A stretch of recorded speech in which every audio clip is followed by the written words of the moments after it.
हाँ जी, good evening students. My name is Nipun Sayal. आज स्टार्टिंग में आप मेरे को देख रहे हैं। लेटेस्ट गेट 2021 की नोटिफिकेशन आउट हो चुकी है। गेट 2021 की नोटिफिकेशन आउट हो चुकी है। तो अभी तक पता लगा क्या क्या चेंजेस आ चुके हैं इस बार के गेट के लिए? अभी तक पता लगा कि क्या क्या चेंजेस आ चुके हैं गेट के लिए?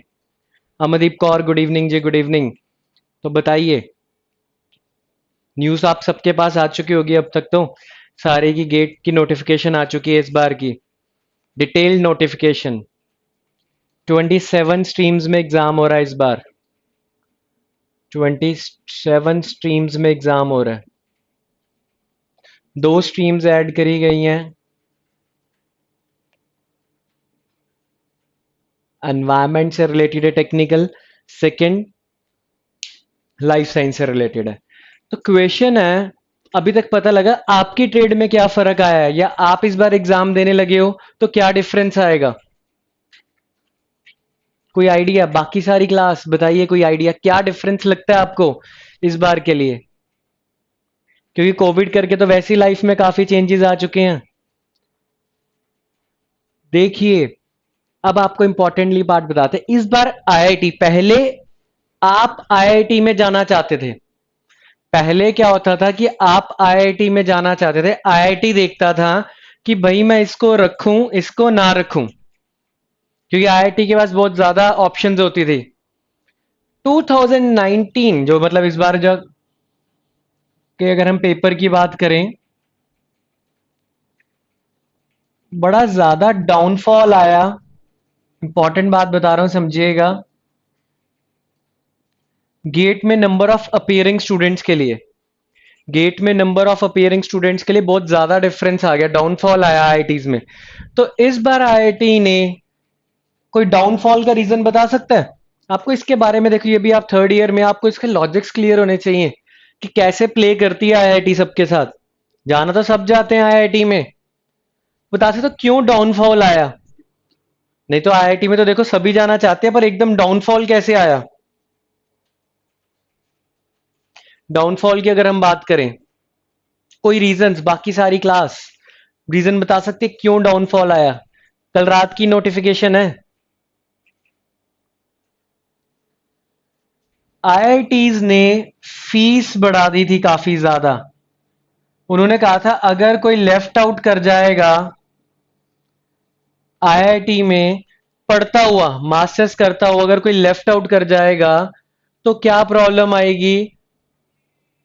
कोई सेलेक्ट नहीं कर पाएंगे। अगर कोई लेफ्ट आउट कर जाएगा तो क्या होता था? जनरली लोग आईआईटी में एडमिशन लेते थे, यहां से उनके पास पीएसयू या इंजीनियरिंग सर्विसेज का एग्जाम होता था, वो क्रैक हो जाता था, छोड़ जाते थे। तो लेफ्ट आउट रेट बढ़ रहा था, आईआईटी ने फीस डबल कर दी, ट्रिपल कर दी। तो जब आईआईटी ने फीस ट्रिपल करी तो काफी ज्यादा एजिटेशन हुई थी। एजिटेशन के बाद क्या हुआ? उन्होंने रोल बैक कर लिया अपना डिसीजन, अपना डिसीजन रोल बैक कर लिया। तो आईआईटी अब इंकरेज करना चाहता है कि अब दोबारा से जैसे गेट की या आईआईटीज की वो चल रही है, गेट में एप्लीकेंट्स बढ़े। इसी कारण थर्ड ईयर आपका एलिजिबल कर गया है इस बार पेपर के लिए। इसी कारण ही थर्ड ईयर एलिजिबल करा गया है पेपर के लिए। देखिए, इंपॉर्टेंट बात बताता हूं मैं आपको। कल मैंने आपको बताया था कि around 25-26 plus generally get crack हो जाता है। इस बार से इन्होंने क्या करा, जो मेजर चेंज लेकर आए, इंजीनियरिंग मैथमेटिक्स आती थी पहले मेरी 10 नंबर की, जनरल एप्टीट्यूड आता था मेरा 15 मार्क्स का। तो 25 मार्क्स हो गए, ये 10 मार्क्स का आता था, और ये 15 मार्क्स का, 25 मार्क्स। तो अगर मैं देखूं, जो मेरा टेक्निकल पोर्शन है वो अराउंड 75 का आता था अर्लियर। ये कॉन्सेप्ट चलता था। इस बार क्या करा उन्होंने, 10 की जगह फिक्स कर दिया भाई 13 मार्क्स का, ये सेम रहने दिया 15 का। तो यहां की वेटेज कितनी हो गई? 72। यहां की वेटेज कितनी होगी? 72। तो अगर मैं यहां पे ध्यान से देखूं तो 15 प्लस 13 28। अगर मैं 28 मार्क्स का पेपर ले लूं नॉन टेक्निकल में ही, तो मेरा बगैर टेक्निकल के भी गेट क्रैक हो सकता है। सिर्फ अभी मैं क्रैक की बात कर रहा हूं, आईआईटी में नहीं जा पाओगे अगर गेट क्रैक हो जाएगा डायरेक्टली। आपको हाई रैंक चाहिए। आईआईटी स्थापर पैक अगर हम बात करते हैं उसके लिए थोड़े हाई रैंक चाहिए। बट मैंने क्या देखा, अगर मेरा ये वाला पोर्शन स्ट्रांग हो जाता है तो मैं इस वाले पार्ट से कर देता हूँ। सेकंड रूलिंग क्या कही है, कोई बता सकता है जी? इंटरेक्ट करिए अमनदीप जी, वेरी गुड। बाकी सारे शुभेंद्र, प्रतीक, परनीता, पारस, लक्ष्मी, आशुतोष, अमन, काफी स्टूडेंट जुड़े हुए हैं। और क्या डिफरेंस आया आपने देखना अपने लिए। डिफरेंस क्या? पहली चीज, थर्ड ईयर एलिजिबल हो गया, मतलब इसी बार में हम अच्छा अटेम्प्ट कर लेंगे, third year is eligible. Second ये चेंज आ गया। थर्ड मेजर चेंज, कोई बता सकता है कोई थर्ड मेजर चेंज क्या है? थर्ड मेजर चेंज कब होना एग्जाम हमारा, कब फॉर्म निकलेंगे, कोई आइडिया? चलिए जी ये भी बताते हैं, मैं सारा डिटेल में बताऊंगा, ठीक है जी। जो आपके क्वेश्चन आ रहे हैं उसके आंसर ही दे रहे हैं। थर्ड, इस बार आप गेट दो ट्रेड्स में दे सकते हो, मतलब दो बार गेट का एग्जाम दे सकते हैं एक ही बार में, मतलब फेब में ही, फेब में पेपर हो रहा है, दो बार गेट का एग्जाम दे सकते हैं। बट वो डिपेंड करेगा कि आपकी दूसरी ट्रेड कौन सी है। वेरी गुड आशुतोष जी, वेरी गुड। तो दो ट्रेड्स में आप दे सकते हो, ये एक कोर्स आया है। अब दो ट्रेड्स की बात करते हैं, और क्या चेंज करा है इन्होंने इस बार। अगर और बात करें चेंज की, तो और पैटर्न्स में कहां डिफरेंस आया है?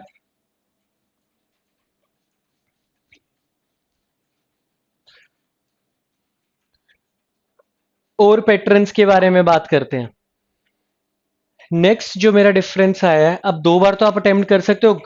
सेकंड है, पहले इंपॉर्टेंट डेट्स देख लेते हैं कि गेट की वेबसाइट आप फॉर्म कब फिल कर सकते हो। फॉर्म फिल कर पाओगे आप 14 सितंबर तक स्टार्ट हो जाएंगे। और लास्ट डेट क्या होगी मेरी? 30 सितंबर। अगर आप सिंसियर एस्पिरेंट्स हो तो 14 को ही, पहले ही सारी इंस्ट्रक्शंस आ चुकी हैं, 14 को ही फॉर्म फिल कर दीजिएगा। लास्ट डेट की इंतजार ना करिए, जैसे हम लास्ट डेट ऑफ एमएसटी इंतजार करते हैं, अभी एक दिन पहले पढ़ेंगे, ऐसा नहीं है कि एक दिन पहले अप्लाई करना है। लास्ट डेट क्या? 30 सितंबर है, तो आप 14 सितंबर को ही फॉर्म फिल कर दोगे। सारे इंस्ट्रक्शंस हमारी टीम पहले ही आपको बता देगी, आप अपना कोर्स सेट बना के रख लीजिए। बट इनको भी पता है, आईआईटी को भी, और गेट इस बार चाहती है, आईआईटी क्या चाहती है भाई, आओ इस बार आईआईटी से एमटेक करो। कोरोना ने उनको भी इफेक्ट कर दिया, उनकी फंडिंग में भी फर्क पड़ रहा है। तो उन्होंने कहा भी इंजीनियर है, कोई ना कोई लेट भी हो जाएगा, हो जाते हैं ना लेट, तो कहते हैं जी 7 अक्टूबर तक भी भर लेना, बट लेट फी लगाएंगे हम। ठीक है, कुछ होएंगे बच्चे इस तरह के भी, जो लास्ट डेट के बाद पता लगा ओ सर तैयारी तो थी बट अभी कोचिंग भी कर रहे हैं हम यहाँ पे कैंपस में, बट फिर भी रह गया, भूल ही गया। मैंने सोचा था 30th को जी नेटफ्लिक्स पे चले गए देखने फिल्म। तो 7 अक्टूबर, 7 अक्टूबर लेट फीस। अगर आप यहाँ पे भर रहे हो तो आप बिल्कुल भी सिंसियर एस्पेरेंट्स नहीं हो, 14-15 में भर देना चाहिए। अब कई बार क्या होता है, आपको लगता है कि यार मैंने इसमें अटेम्प्ट करना था, अब मैं चेंज कर रहा हूं अपना माइंड कि मैं दूसरे में करना चाहता हूं, या मैं अपना एग्जामिनेशन, पहले मैंने चंडीगढ़ भर दिया बट मुझे लगा कि मेरे को ट्रेनिंग करने दिल्ली जाना है, तो आप अपना एग्जामिनेशन की प्लेस चेंज करा सकते हो। Preference, that is called preference, that is called preference. Preference आप चेंज करा सकते हो 13 नवंबर तक। एडमिट कार्ड कब आएंगे पेपर के? आपके एडमिट कार्ड कब आ जाएंगे जी? जनवरी में, जैसे ही आपका यहाँ पे सीयू का सेमेस्टर खत्म होगा 8 जनवरी को आप अपना एडमिट कार्ड डाउनलोड कर सकते हो। और जो मेरी पेपर की डेट्स हैं इस बार की, पेपर की डेट्स हैं जो मेरी, पेपर की डेट्स हैं जी 5 से लेके 14 फेब, 5th से लेके 14 Feb are my dates of paper. और मार्च में ही इसका रिजल्ट आ जाएगा, जब आप पढ़ रहे होंगे तो रिजल्ट आ जाएगा जी 22 22 of March. The result date is 22 of March. तो ये इस बार की टाइमलाइन आई है, इसी टाइमलाइन से मुझे स्ट्रेटेजी बनानी है कि भाई 14 फेब को मैं पेपर दे रहा हूँ या वैलेंटाइन बना रहा हूँ, तो आपको ध्यान रखना है, स्ट्रेटेजी आपकी क्लियर होनी चाहिए पहले ही। अगला मेजर चेंज, अगर मैं अगला मेजर चेंज की बात करूं तो मुझे बता सकते हैं इस बार और क्या मेजर चेंज आया है? कोई नोटिफिकेशन पढ़ने की जरूरत नहीं, सब कुछ हम यहीं पे बताएंगे आपको। क्या कौन सी आईआईटी इंटरव्यू लेती है, कैसे कंडक्ट कराया जाता है इंटरव्यू, किस चीज में क्या गेट चेंजेस कर रही है, कैसे हुआ, तो बताइए। और कोई चेंज इसके अलावा अभी तक सर्च कराओ, और कोई चेंज?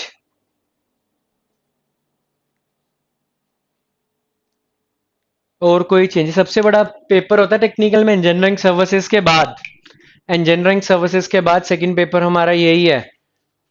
तो देखिए और मेजर चेंज क्या आया जी, 3 तरह के क्वेश्चन आते हैं इसमें। पहले 2 तरह के आते थे, एक होता था MCQ, MCQ stand for multiple choice question. MCQ क्या बोला जाता है? Multiple choice question. सेकंड आता था जी numerical, NA type, NAT numerical type questions. ठीक है जी, जैसे प्लस टू में देते थे आप, कंपटीशन के एग्जाम में देते थे एमसीक्यू क्लियर। न्यूमेरिकल टाइप में क्या होता है, इस तरह के न्यूमेरिकल होते हैं, ऐसे वैल्यू दे रखी है जिसमें पुट करना होता है।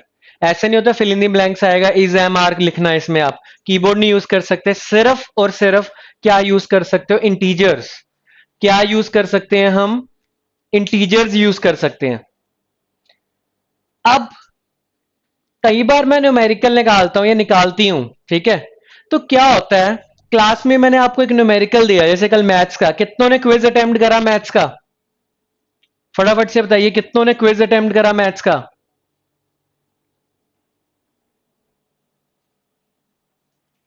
चलिए फटाफट, आपके चैट ऑप्शन है, चैट ऑप्शन में आंसर्स आ रहे हैं, गुड, वेरी गुड।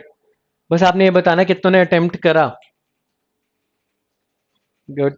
देखिए अगर मैंने आपको न्यूमेरिकल दिया या कल विशाल सर ने कोई न्यूमेरिकल दिया आपको, तो प्रॉब्लम समझिएगा, मैंने एक न्यूमेरिकल दिया, सब अपनी वैल्यूज निकालने लग गए। अब जब पॉइंट्स की बात करते हैं, बड़ा न्यूमेरिकल होता है, पॉइंट्स की बात करते हैं, तो पॉइंट्स में ज्यादा मिस्टेक हो जाती है। किसी का आ गया 523.24, किसी का आ गया 524.16, किसी का आ गया 522.94। इतनी तो आ सकती है वेरिएशन, इतनी वेरिएशन तो मेरी आ सकती है पेपर में। अब किसका आंसर सही माना जाएगा, बताइए किसका आंसर? क्योंकि जब आप एक से दूसरा मल्टीप्लाई करते हो, दूसरे से तीसरा मल्टीप्लाई करते हो, तो क्या होगा, वेरी गुड, सही आ रहे हैं जी आंसर्स। तो क्या होगा, 3 ने निकाल ली वैल्यू, अब बिल्कुल क्लोजली वैल्यूज आ रही हैं तीनों की। अब मेरे पास कोई एमसीक्यू तो है नहीं इसका, न्यूमेरिकल टाइप क्वेश्चन क्या होते हैं, मेरे पास इसका कोई एमसीक्यू नहीं है, मतलब 4 ऑप्शन नहीं है। अगर मेरे पास 4 ऑप्शन होती तो मैं देख लेता कि नियरेस्ट ऑप्शन कौन सी है, उसको टिक कर देता, मैं चेक कर लेता कि नियरेस्ट ऑप्शन कौन सी है और मैं उसको टिक कर देता, ठीक है। बट आपके, very good Shubham ji, very good, but अब हम कैसे डिसाइड करें, क्योंकि ऐसा तो होएगा ना। अमनदीप जी, आशुतोष जी, शुभम जी, अगर मैं क्लास की बात करूं, लक्ष्मी, पारस, प्रणीता, प्रतीक, शुभेंद्र, सबको क्वेश्चंस दे दिए, एक ही न्यूमेरिकल दिया निकालने को। अब सब अपनी अपनी कैलकुलेशन कर रहे हैं, तो इतना वेरिएशन तो आ ही सकता है एक पॉइंट का। पूरा पॉइंट भी नहीं है जी, किसी का 523.24, किसी का 524, किसी का 522 आ रहा है। तो ऐसी वेरिएशन क्यों आई, मुझे कोई बता सकता है ऐसी वेरिएशन क्यों आई? क्योंकि जब आप एक वैल्यू से दूसरी वैल्यू मल्टीप्लाई करते हो फंडामेंटल्स में, ठीक है, फंडामेंटल्स की अगर मैं बात करूं, जैसे एफटी का ही कोई एग्जांपल ले लेते हैं, प्रॉफिट लॉस का, तो उसने कहा ए ने ये सेल करा 10% लिया, बी ने ये सेल करा 12% लिया, ठीक है, सी ने इतना सेल करा 24%, ऐसे करा। अब आप क्या कर रहे हो, 0.1 से मल्टीप्लाई करके एक वैल्यू लिखी, फिर 0.12 से ये लिखी, फिर तीनों को ऐड कर रहे हो। अब कोई वैल्यू आ रही थी 10.2, बिल्कुल 10.11, तो यहां से गलती हो जाएगी। तो बिल्कुल सही लक्ष्मी जी, कैलकुलेशंस में मिस्टेक आ सकती है, कैलकुलेशन में। राउंड ऑफ कर रहे हो, बिल्कुल सही आंसर आ रहे हैं, बट समझिए एक बात को, कई बार राउंड ऑफ करते करते ना, कई बार राउंड ऑफ करते करते क्या होता है, बहुत ज्यादा वेरिएशन आ जाता है। कहां पे पहुंच जाते हैं हम? 535 पे। कहां पहुंच जाते हैं जी? 515 पे।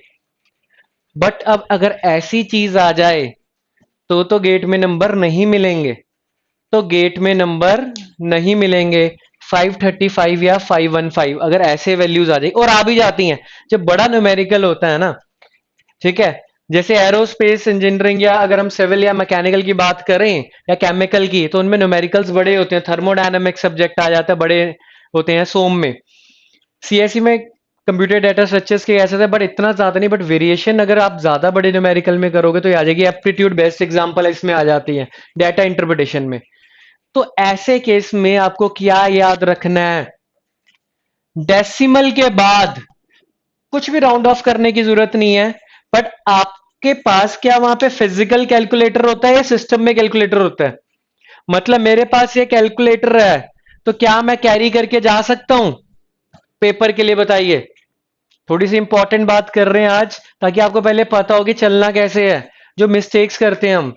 तो बताइए, क्या मैं अपना कैलकुलेटर, साइंटिफिक कैलकुलेटर पेपर में लेके जा सकता हूं या जा सकती हूं जैसे मैं पेपर में? मतलब नहीं आशुतोष जी, वेरी गुड। आप नहीं लेके जा सकते, बट आप अपने फाइनल पेपर्स में लेके जा सकते हो ना, सीयू में, मिड सेम में लेके जाते हो ना न्यूमेरिकल वाला जब सब्जेक्ट होता है। तो ऐसे केस में क्या होता है, जब मैं फिजिकली कैलकुलेटर से चलता हूं तो मेरे को बहुत आसान लगती है चीज, मैंने ऐसे ऐसे कैलकुलेट करा और चीज चल पड़ी, ठीक है। क्योंकि आप क्या कर रहे हो, आपको सिर्फ एक बोर्ड मास का रूल लगाना होता है।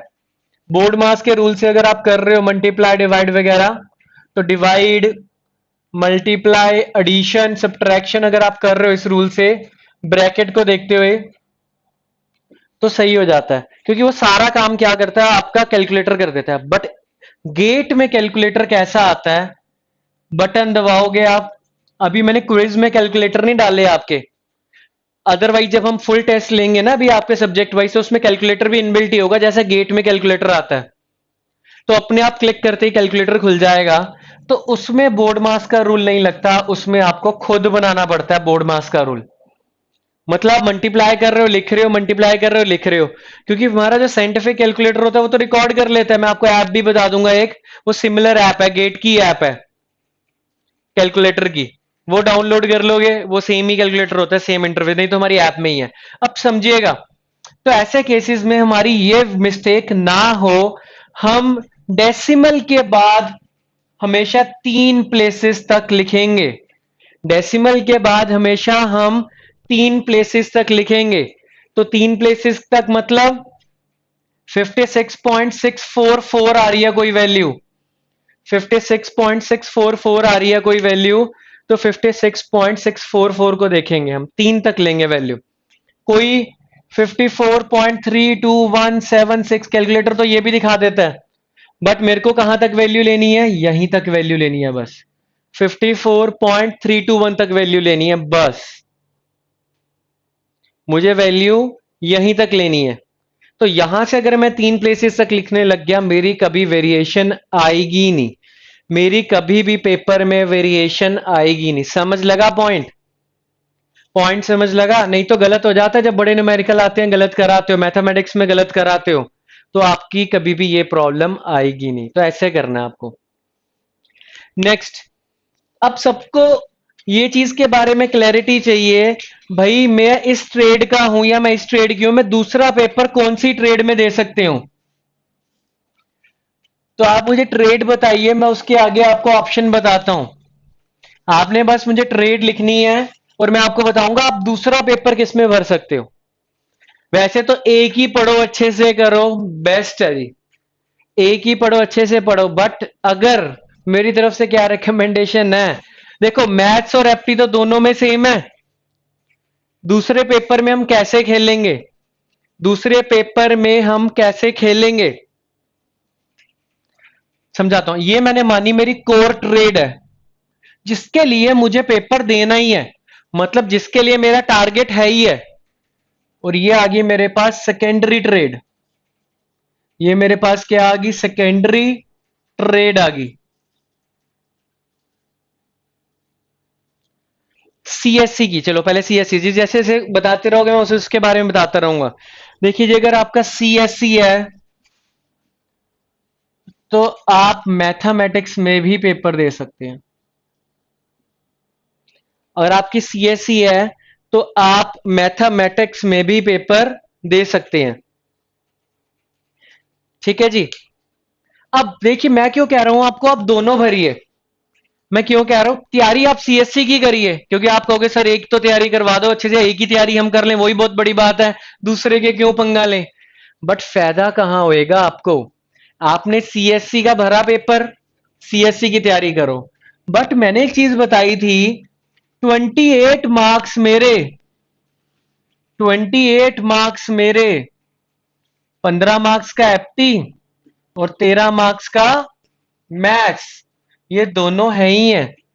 तो जब 28 मार्क्स मेरे यहां पे आ ही रहे हैं तो मुझे क्या है, फायदा हो जाएगा। मुझे क्या है, फायदा हो जाएगा। क्यों, मैं ये तो पढ़ के जा रहा हूं और आगे थोड़ा सा भी अटेम्प्ट करा, पेपर छोड़ा, क्या बता मेरा यहां पे कोई बैड लक हुआ तो ये तो मेरा काम कर जाएगा। और मैथमेटिक्स तो वैसे ही आपको विशाल सर काफी डीप में बढ़ाएंगे, तो आपके लिए ये बेनिफिट हो जाएगा। सेकंड ट्रेड में बात कर रहे हैं, जो आप बताओगे उसी के बारे में बता रहे हैं, क्योंकि बड़ी ज्यादा अवेयरनेस वाली बात है।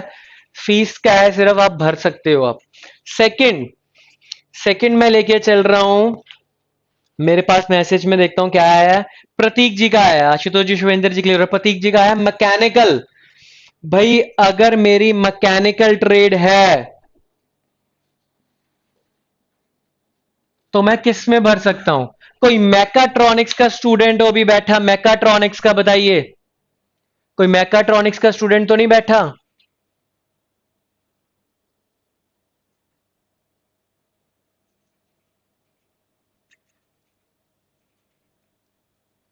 मैकाट्रॉनिक्स का स्टूडेंट बताइए एक बार।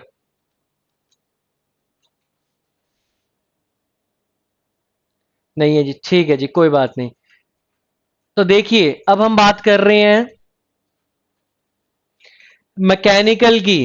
तो मैकेनिकल वाले किस में भर सकते हैं, थर्मोडायनामिक्स। सेकंड ट्रेड कौन सी उड़ जाती है जी मैकेनिकल के लिए, थर्मोडायनामिक्स।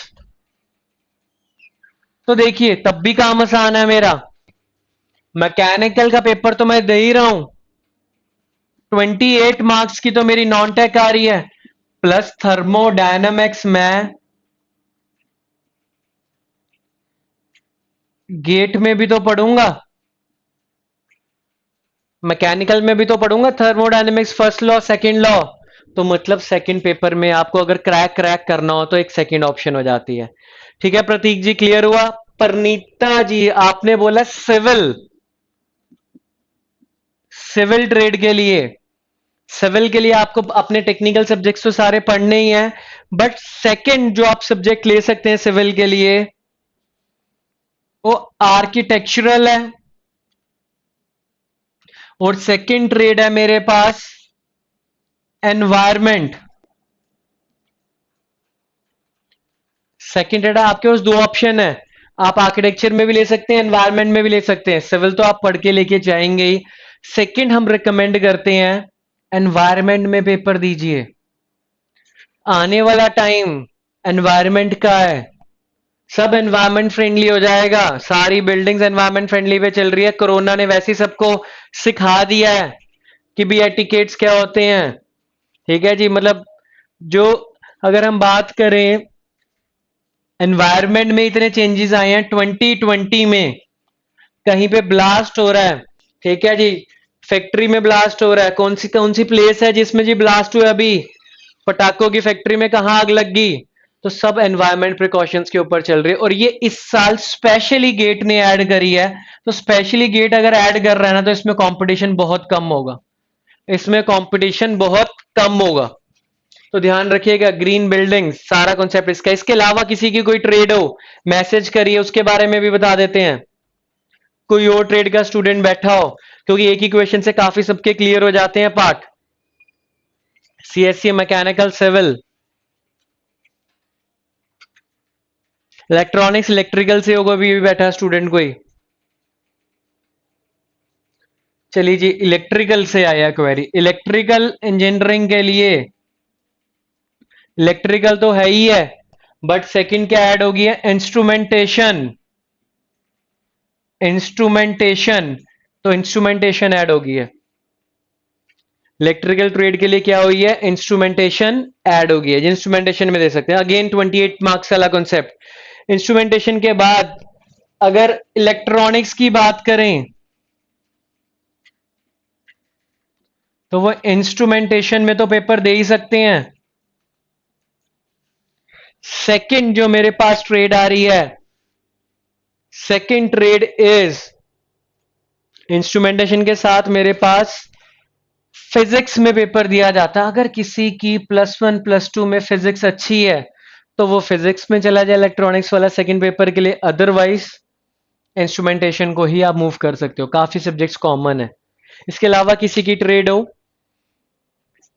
तो अपना पेपर फिल कर दीजिए। बस मैंने आपको एक ब्रीफ बताया है कि इस बार आईआईटी आपको डिमांड कर रहा है, तो इस वाले पार्ट पे के लिए और भी चेंजेस हैं, कुछ कुछ सिलेबस में भी चेंजेस हैं। उसकी डिटेल वीडियो हमारी यूट्यूब पे भी आएगी, अभी आज इवनिंग में लाइव होएगी या कल लाइव हो रही है एडुस्फेयर के चैनल पे, या बाकी चीजों के लिए भी होएगा। किसी कोई क्वेश्चन इससे रिलेटेड अब टॉपिक स्टार्ट करने लगे, क्विज जरूर अटेम्प्ट करिए। 5 ही तो क्वेश्चन थे अभी, तो सोच लो अगर रोज का अगर आपको क्विज मिल रहा है ना, तो क्या कहते थे छोटे होते, अभी भी कह देते हैं भाई आजकल तेरे को याद नहीं रहता, बादाम खाया कर। तो कई बार हमें जोश चढ़ता है, हम क्या कहते हैं, रोज के 5 बादाम भिगो के खाने लग जाते हैं। ऐसे ही करते हैं ना, रोज के 5 बादाम भिगो के खाने लग जाते हैं तो तेज हो जाती है मेमोरी। तो सोचिए वो 5 बादाम क्या है? मेरे क्विज। वो बादाम क्या है? मेरे क्विज हैं। तो आप क्विज अटेम्प्ट करोगे जितना, क्योंकि अभी तो मैं आपको सीयू में कंपटीशन करा हूं, हमारे पास ब्रॉडली पैन इंडिया स्टूडेंट्स हैं, दिल्ली सेंटर्स में बहुत ज्यादा स्टूडेंट्स हैं, तो वो सब में, चंडीगढ़ सेंटर में, तो सबके साथ आपको कंपटीशन कराया जाएगा। ठीक है जी। अब विशाल सर आगे कॉन्सेप्ट स्टार्ट करेंगे, बाकी सारी चीजों के बारे में विशाल सर बताएंगे आपको। राइट, ठीक है। किसी कोई क्वेश्चन हो हम आगे डिस्कस करेंगे, सिर्फ थोड़ा सा ब्रीफ करना था मैंने आपको, तो वो थोड़ा मैंने आपको ब्रीफ कर दिया इस चीज के रिगार्डिंग।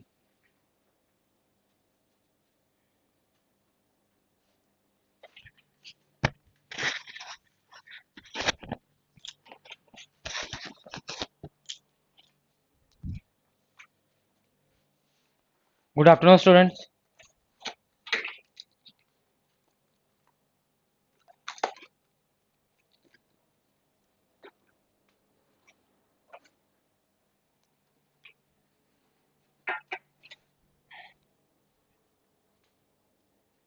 कल के लेक्चर में डाउट है किसी को कुछ? कल के लेक्चर में डाउट किसी को कुछ?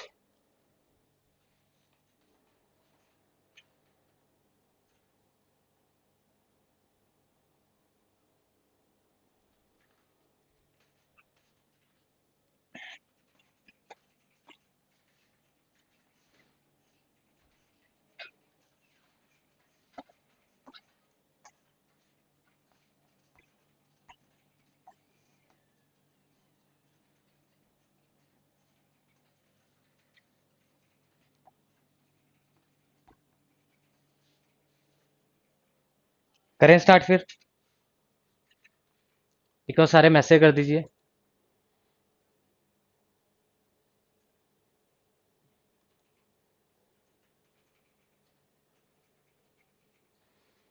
ठीक है। सबसे पहले कल हमने जो कंसेप्ट पढ़ा है उससे रिलेटेड मैं आपको एक प्रॉब्लम दे रहा हूँ, उससे थोड़ा मुझे भी आइडिया हो जाएगा कि आपको बेसिक क्लियर हुए हैं या नहीं हुए हैं। क्लियर है? कल हमने जो पढ़ा था उससे रिलेटेड मैं आपको एक प्रॉब्लम दे रहा हूँ, आपने आंसर बताना है उसका आंसर क्या है। क्या प्रॉब्लम पूछी गई है जी? गेट की ही प्रॉब्लम है। Minimum number of multiplication, minimum number of minimum number of multiplication require to find minimum number of multiplication require to find a b c। मतलब कि जो मैंने आपको कल क्लास के अंदर प्रैक्टिस करवाई थी वो मैं आपको 2 मैट्रिक्स वाला करवाया था, ए और बी, यहाँ पे इसने क्या बोला है, to find a b c, तीन मैट्रिक्स बोला है, a b and c, where where a जो आपका है वो 4/5 है, बी जो आपका है वो 5/2 है, और सी जो आपका है वो क्या है, 2/1। तो मिनिमम नंबर ऑफ मल्टीप्लिकेशन कितनी रिक्वायर्ड होगी ये आपने जी फाइंड आउट करना है। मिनिमम नंबर ऑफ मल्टीप्लिकेशन क्या होगी ये आपने फाइंड आउट करना है।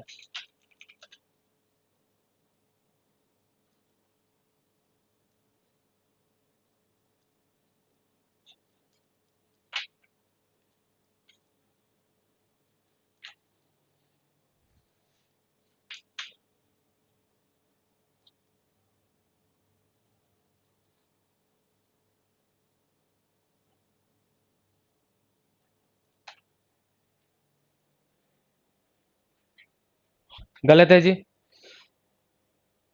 परिनीता जी आंसर गलत आ रहा है आपका।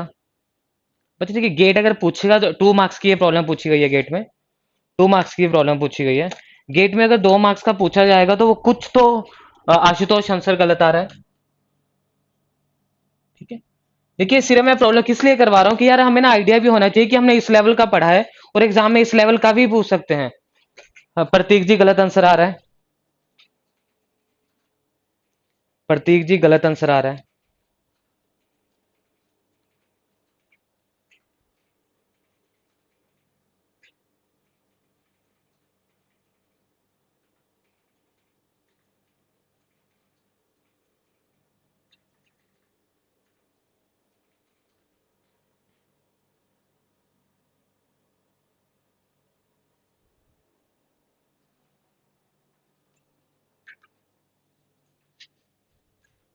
बताइए, 2 मिनट के आपको और टाइम दे रहा हूँ,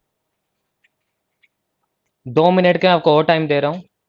कि गेट के अंदर अगर आप देखो यार, गेट के अंदर कुछ एक प्रॉब्लम मतलब कि 15 से 20 प्रॉब्लम तो ऐसी आती है, 15 से 20 प्रॉब्लम तो ऐसी आती है जिनको सॉल्व करने में आपको जो है वो 30 सेकंड लगते हैं।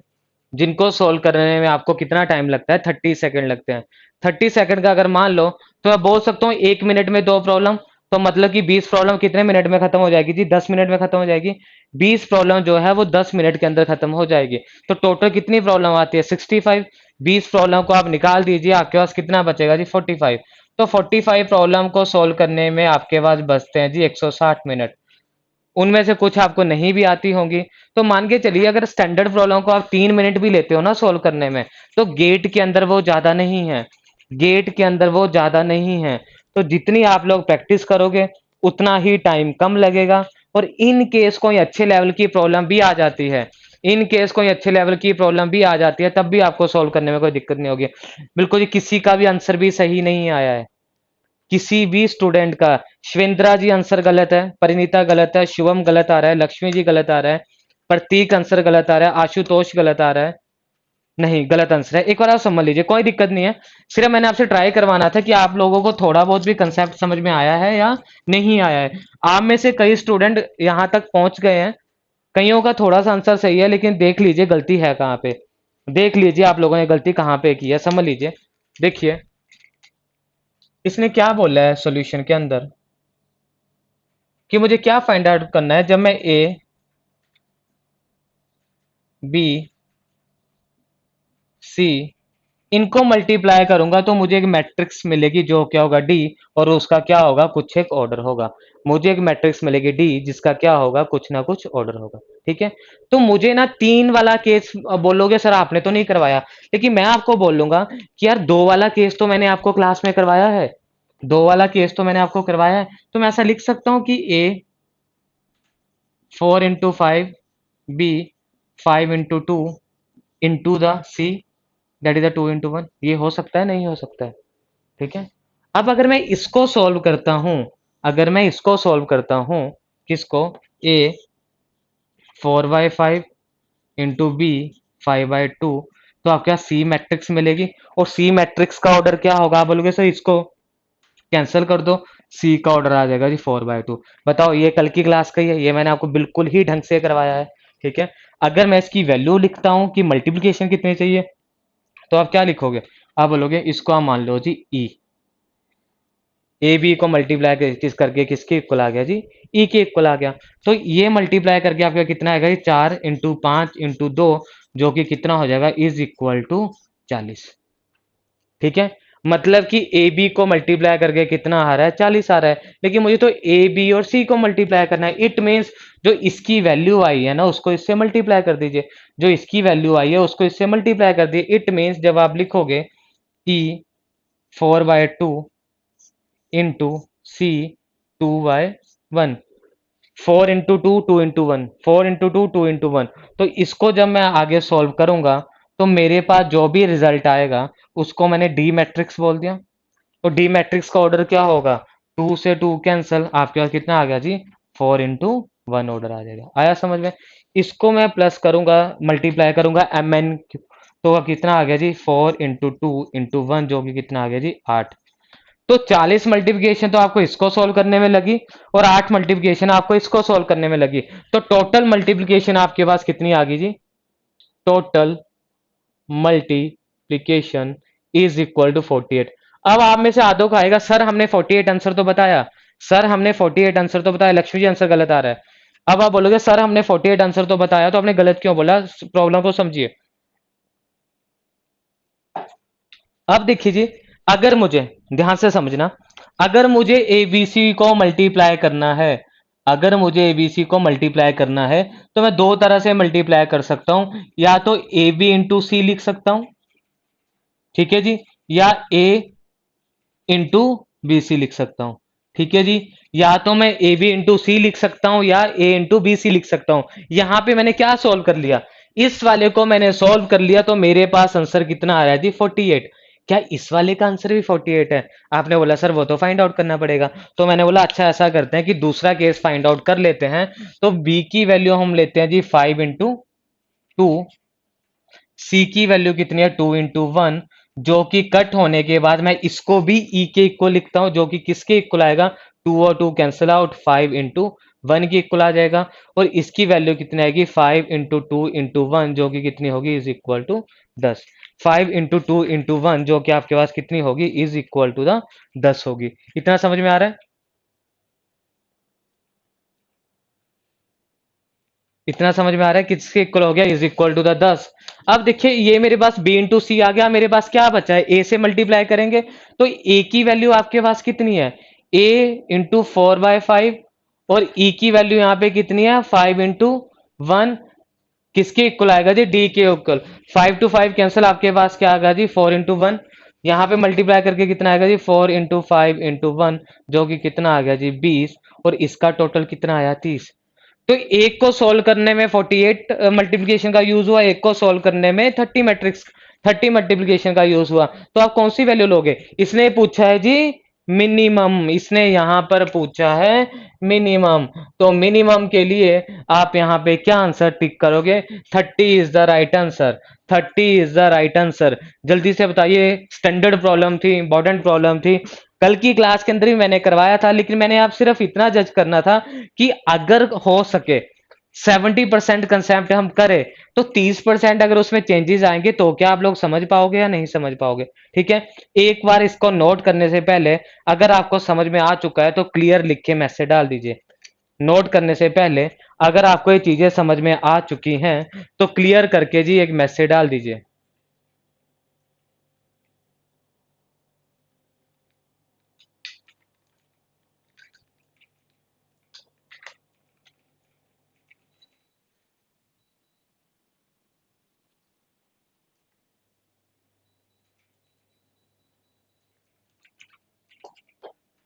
नोट कर लीजिए, नोट कर लीजिए, very good. Shubham CSC third year, सही है।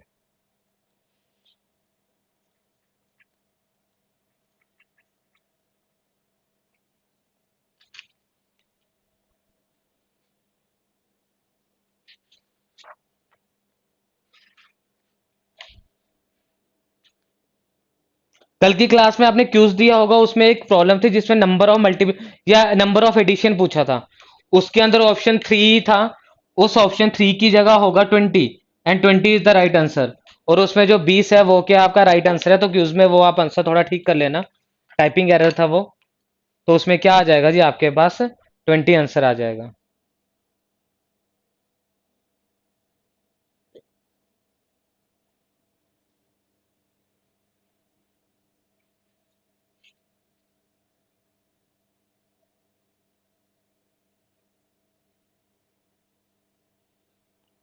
करें आगे स्टार्ट?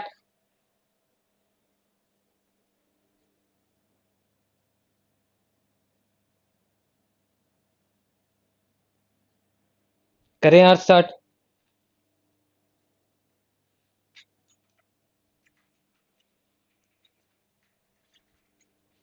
ठीक जी। देखिए नेक्स्ट लिखिए जी, डायगोनल मैट्रिक्स। कल मैंने आपको डायगोनल मैट्रिक्स के बारे में पढ़ाया भी था। लेकिन जब हम डायगोनल डायगोनल मैट्रिक्स को स्टडी करते हैं तो मुझे उसके दो डेफिनेशंस मिलती हैं। जब मैं डायगोनल मैट्रिक्स को स्टडी करते हैं तो उसकी मुझे दो डेफिनेशंस मिलती है। एक को कल हमने पढ़ लिया था, दूसरे को हम अभी स्टडी करेंगे। एक को हमने कल स्टडी कर लिया था, दूसरे को आज हम लोग स्टडी करेंगे। लिखिए जी, हेडिंग डालिए डायगोनल मैट्रिक्स।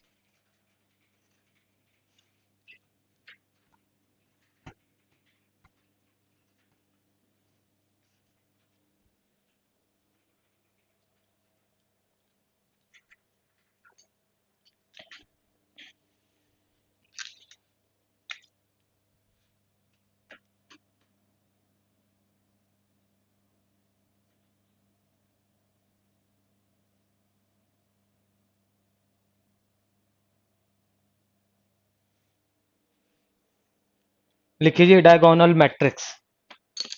ठीक है, समझ लीजिए, अब इसे ध्यान से समझना, बाद में नोट करना। सारी टर्म्स जो है वह बाद में नोट करना।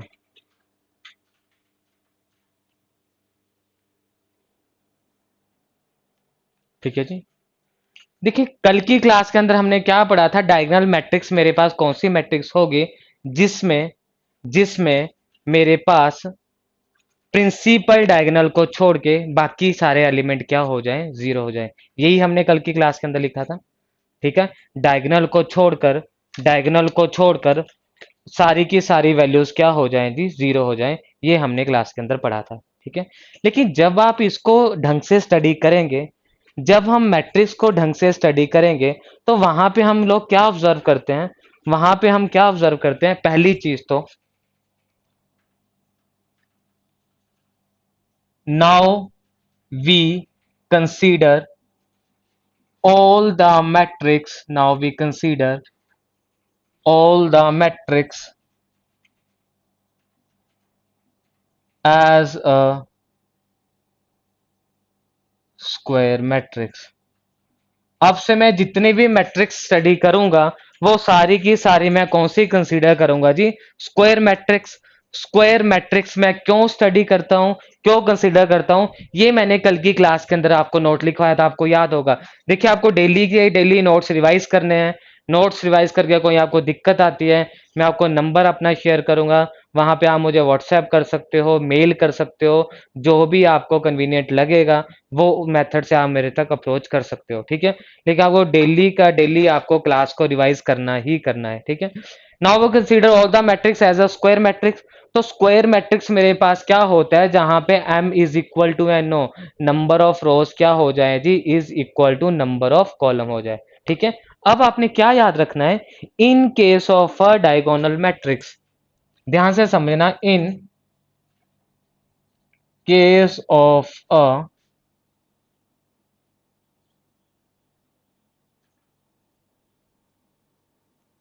इन case of a diagonal matrix, in case of a diagonal matrix मैं क्या बोलता हूं, let let A is equal to A I j. कल मैंने करवा दिया था n into n. N into n का मतलब क्या, number of rows is equal to number of column. और ए आई जी क्या है, कल की क्लास के अंदर मैंने आपको लिखवा दिया था, कल की क्लास के अंदर मैंने आपको लिखवा दिया था। For a diagonal matrix condition is, for a diagonal matrix condition is diagonal matrix के लिए कंडीशन आपके पास क्या होनी चाहिए कि आपके पास जो ए आई जे है वो इज इक्वल टू जीरो होना चाहिए। ए आई जे इज इक्वल टू जीरो होना चाहिए कब? when I is not equal to j, when I is not equal to j। आप बोलो सर मुझे नहीं समझ में आया, मुझे नहीं समझ में आया, तो अभी कमेंट मत करना, अभी पूरा खत्म भी नहीं हुआ, अभी मैं आपको समझाऊंगा, अभी पूरा कंप्लीट भी नहीं हुआ है, अभी मैं आपको समझाऊंगा।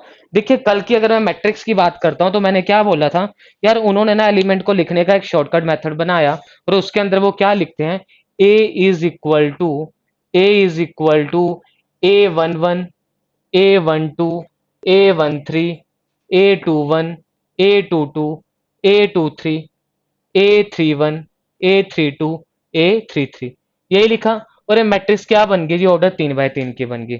समझ में आया? अब देखिए पहला तो स्टूडेंट को डाउट क्या आता है, स्टूडेंट ने मुझे काफी बार पूछा है सर मुझे ये बताइए, अगर मैं इन नंबर्स की बात करता हूं, अगर मैं इन एलिमेंट्स की बात करता हूं, आप इसे बोलते हो जी डायगोनल, ठीक है? तो आप बोलोगे सर अगर मैं ये वाले को भी डिस्कस करता हूं तो क्या ये डायगोनल नहीं बने, क्या ये डायगोनल नहीं बने? तो मैंने बोला यार ये दोनों ही क्या है, डायगोनल है, ये दोनों ही क्या है, डायगोनल है, ये दोनों ही क्या है, डायगोनल है। लेकिन a diagonal in which, a diagonal in which a diagonal in which I is equal to j is known as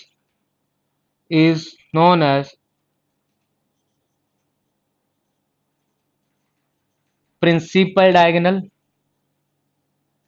और मेन डायगोनल। तो इसका मतलब आप बोलो सर मुझे ना अभी भी नहीं समझ आया, प्रिंसिपल डायगोनल का क्या मतलब है? प्रिंसिपल डायगोनल का सिंपली मतलब क्या है, यहाँ पे A11 लिखा है तो A1 को मैं ए क्या लिखूंगा, आई जे लिखूंगा, तो जो रो की वैल्यू है वही कॉलम की है। A22 में भी जो रो की वैल्यू है कॉलम की है, तो यहाँ पे समझ में आया इसका मतलब क्या होगा, आई इज नॉट इक्वल टू जे, मतलब कि यहाँ पे रो अलग कॉलम अलग, रो अलग कॉलम अलग, रो अलग कॉलम अलग, रो अलग कॉलम अलग। लेकिन अगर मैं इन दोनों की बात करता हूँ, सॉरी इन तीनों की बात करता हूं, तो इनका रो और कॉलम क्या रहेगा जी, एक ही रहेगा। आया समझ में या नहीं आया? इसकी एग्जाम्पल क्या है, एग्जाम्पल को समझिए। अगर मैं ऐसा लिखता हूं 4 0 0 0 5 0 0 0 6, तो बताइए जी क्या ये डायगोनल मैट्रिक्स है? आप बोलोगे यस सर ये डायगोनल मैट्रिक्स है। क्यों? क्योंकि ये कंडीशन सेटिस्फाई कर रही है कि a I J is equal to zero when i is not equal to j. जल्दी से मुझे कमेंट करके बताइए, अगर क्लियर है तो जी क्लियर लिखिए, अगर डाउट है तो डाउट लिखिए। जल्दी से कमेंट करके बताइए, अगर डाउट है तो डाउट लिखिए, क्लियर है तो क्लियर लिखिए, जल्दी बताइए।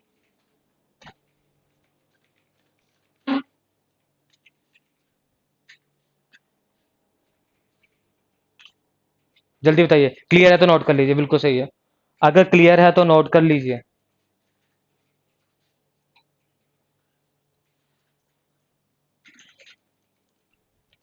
नोट कर लीजिए जल्दी।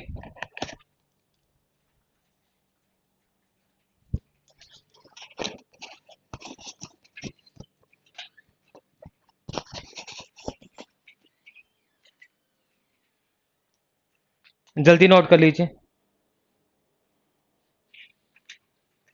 ठीक है? तो एग्जाम के अंदर आप क्या करेंगे ना, हम ना नंबर और मैट्रिक्स पढ़ेगा आपको। यार आपने क्या याद रखनी है ना, सिर्फ इन कंडीशंस को याद रखना है, कंडीशन को याद रख लेंगे एग्जाम के अंदर। यार देखो आपको थोड़ा सा भी ना पेशेंस रखना पड़ेगा कि सर एग्जाम में कैसा आएगा क्या आएगा, वो सारा मैं आपको करवाऊंगा, वो मैं सारा का सारा आपको करवाऊंगा। मेरा सिर्फ एक ही मोटो है कि अगर आपका मैथ्स के अंदर आपके जो है ज्यादा से ज्यादा नहीं तो कम से कम आपके 10 से 11 नंबर आने ही चाहिए। 10 से 11 मार्क्स आपके कम से कम आने ही चाहिए। और यार अगर हमने इतने ज्यादा मार्क्स लेकर आने हैं तो ऐसा नहीं हो पाएगा कि सर डायरेक्ट आप इसके शॉर्टकट करवा दिए। सारे के सारे शॉर्टकट मैं क्लास के अंदर आपको करवाऊंगा। सारे के सारे शॉर्टकट मैं आपको क्लास में करवाऊंगा। लेकिन उसके लिए कहीं ना कहीं लॉन्ग मेथड आपको पढ़ने ही पड़ेंगे। उसके लिए कहीं ना कहीं लॉन्ग मेथड आपको पढ़ने ही पड़ेंगे।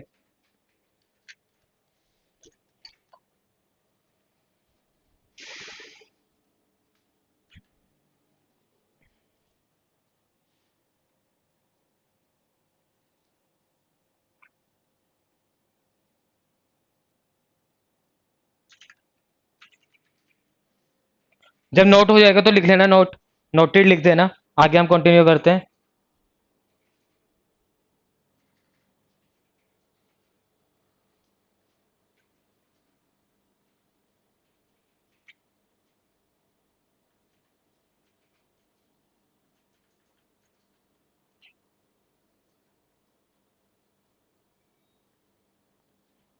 आदित्य सक्सेना, आप मेरे से बुक के बारे में पूछ रहे हैं, लेकिन मैं आपको जो है मैं आपको पीडीएफ मटेरियल यहीं से ही प्रोवाइड करवाऊंगा सारा का सारा।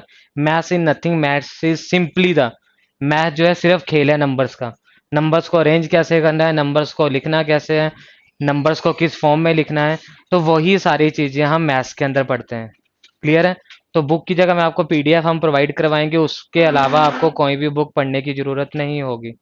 जो भी मटेरियल रहेगा वो इंस्टीट्यूट का ही रहेगा, उसके अलावा आपको कोई भी बुक पढ़ने की जरूरत नहीं पड़ेगी। क्लियर है? क्यों? क्योंकि हमने प्रैक्टिस करनी है, उसमें सफिशिएंट होगा प्रैक्टिस करने के लिए। ठीक है? अब आप मुझे एक, मैं आपको एक सिंपल सी प्रॉब्लम देता हूं। आपने मुझे सिर्फ ये बताना है, is this a diagonal matrix और नॉट? क्या वो डायगोनल मैट्रिक्स है या नहीं है?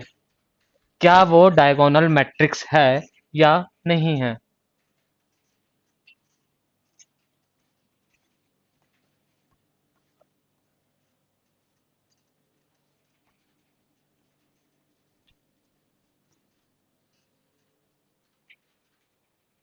ठीक है Aditya?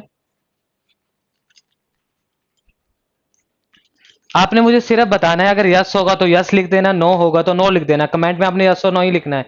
Is this a diagonal matrix? क्या ये डायगोनल मैट्रिक्स है? इज दिस अ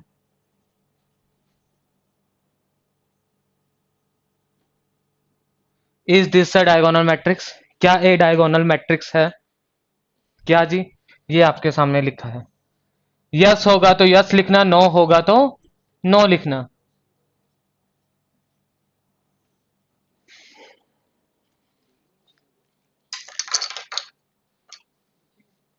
या तो यस या नो, यस या no.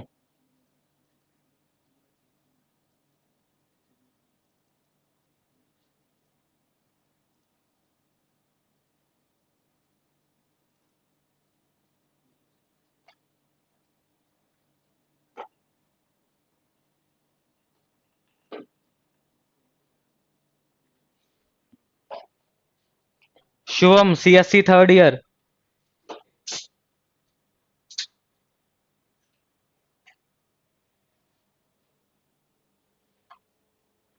Lakshmi yes, Shivendra no, Parineeta no, Ashutosh no, Amandeep no. देखिए, सबसे पहले तो देखिए जी, मैथ्स के अंदर हमने इन्हीं चीजों को समझना है। आप सबसे पहले ये बताइए, आपने इसका आंसर नो क्यों लिखा है? अगर मैं आपको डायगोनल मैट्रिक्स की, अगर आप भूल चुके हो तो एक और आपको फिर याद करवा देता हूं।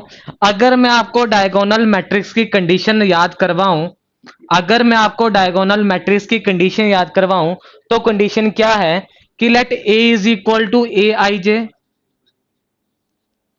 मैट्रिक्स क्या है? एन बाय एन ऑर्डर की। मैट्रिक्स क्या है? एन बाय एन ऑर्डर की, मतलब 2 बाय 2 या 3 बाय 3 की मैट्रिक्स है।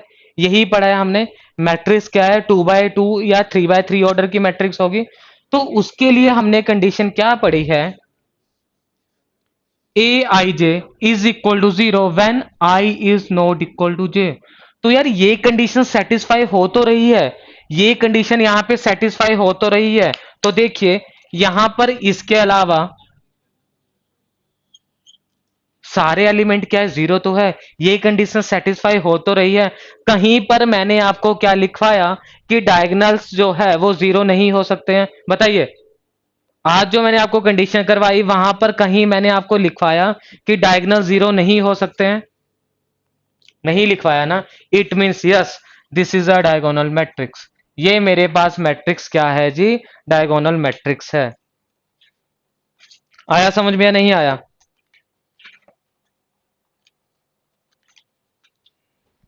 जल्दी, क्लियर है तो क्लियर का कमेंट डाल दीजिए। कंडीशन आपके सामने ही है, आपने सिर्फ चेक क्या करना है, मैं आपको सारी कंडीशन लिखवाऊंगा, आपने सिर्फ कंडीशन को उठाना है, उस डायग्राम के अंदर जो भी आपको मैट्रिक्स दी होगी उसके अंदर पुट करके आपने देखना है क्या ये पॉसिबल है या नहीं है, क्या ऐसा पॉसिबल है या नहीं है। आपने सिर्फ इन चीजों को आपने जो है समझना है। तो लिख लीजिए, इसको भी नोट कर लीजिए जल्दी से, इसको भी नोट कर लीजिए जल्दी से।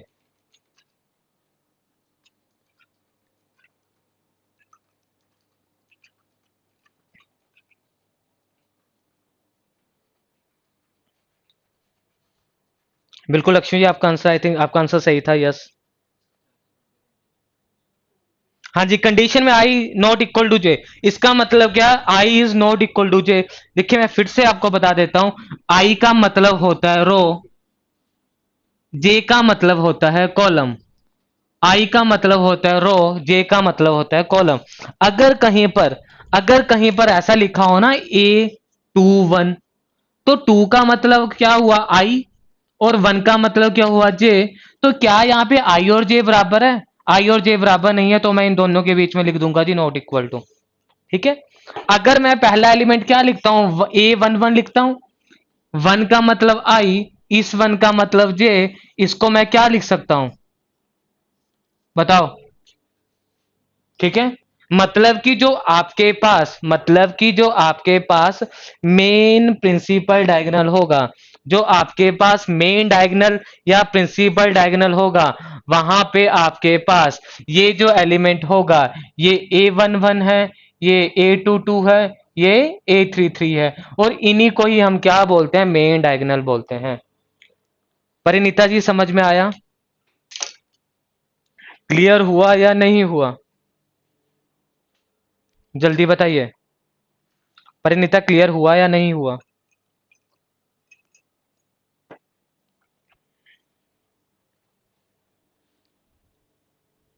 अब समझ में आया, i not equal to J.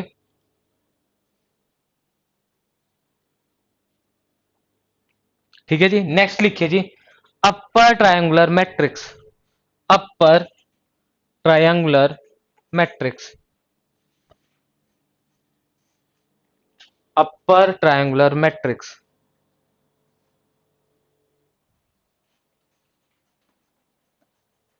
Condition को आप अंडरलाइन करते लिखते रहना, कंडीशन को आप अंडरलाइन करते लिखते रहना। क्यों? क्योंकि एग्जाम के अंदर जो मैक्सिमम प्रॉब्लम सॉल्व होगी ना, वो कंडीशन से ही होगी। मुझे कंडीशन ही बताएगी वो कौन सी मैट्रिक्स है। अगर मैं आपसे पूछ लेता हूं मुझे बताइए स्क्वायर मैट्रिक्स क्या है, तो आप बोलोगे सर स्क्वायर मैट्रिक्स में ना number of rows is equal to number of column होता है। तो number of rows is equal to number of column, ये क्या है, ये उसकी कंडीशन ही तो है। क्लियर है? तो कहीं ना कहीं आपको कंडीशन जो है वो याद रखनी पड़ेगी अगर आपने मैट्रिक्स को समझना है। ठीक है। तो नेक्स्ट मैट्रिक्स हम स्टार्ट करते हैं जी, upper triangular matrix.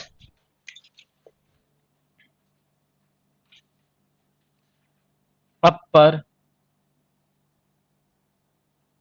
Triangular matrix, upper triangular matrix. क्या मतलब है अब अपर ट्रायंगुलर मैट्रिक्स का, क्या मतलब है अब अपर ट्रायंगुलर मैट्रिक्स का, समझ लीजिए। देखिए, let A is equal to, मैं ए मैट्रिक्स मान लेता हूं, है ना। अब मैं क्या लिखता हूं, इसको सिंपल लिख देता हूं, यहां पे कौन कौन से एलिमेंट आएंगे, यही तो आएंगे।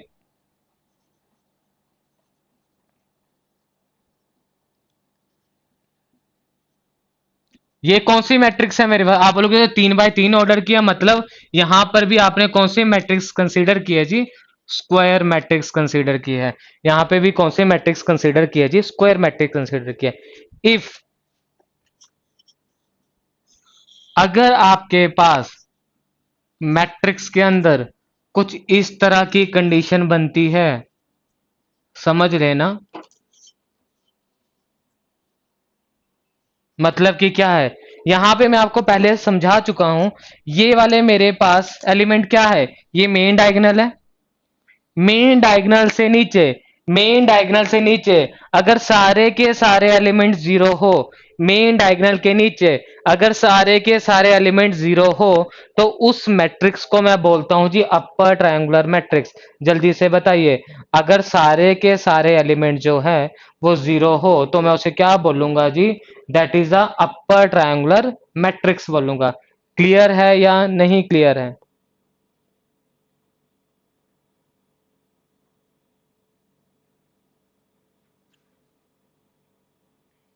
क्लियर है? तो कंडीशन में इसके अंदर क्या लिख सकता हूं, कंडीशन में इसके अंदर क्या लिख सकता हूं जी, for upper triangular matrix, upper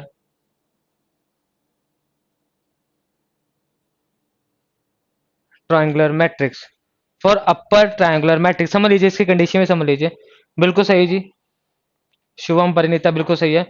for upper triangular matrix, matrix मेरे पास क्या है जी, at a is equal to A I J matrix है। ऑर्डर क्या है जी, एन बाय एन। ऑर्डर क्या है जी, एन बाय एन ऑर्डर की है। इसमें देखिए जी, आपके पास a I J is equal to zero है। A I J is equal to zero है कब, when i is greater than j. जब आई क्या है, ग्रेटर देन जे। आप बोलोगे सर मुझे नहीं समझ में आया।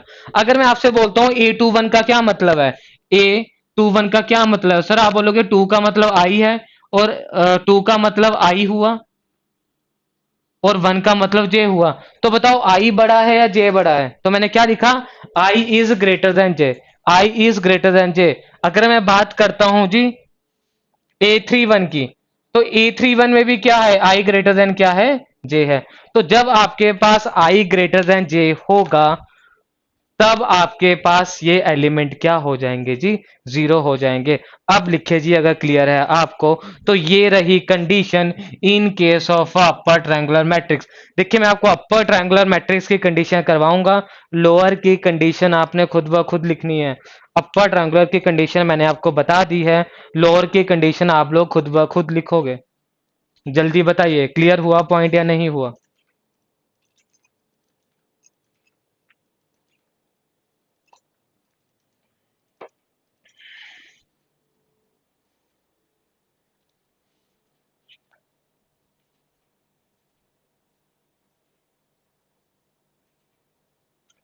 बिल्कुल आशुतोष जी।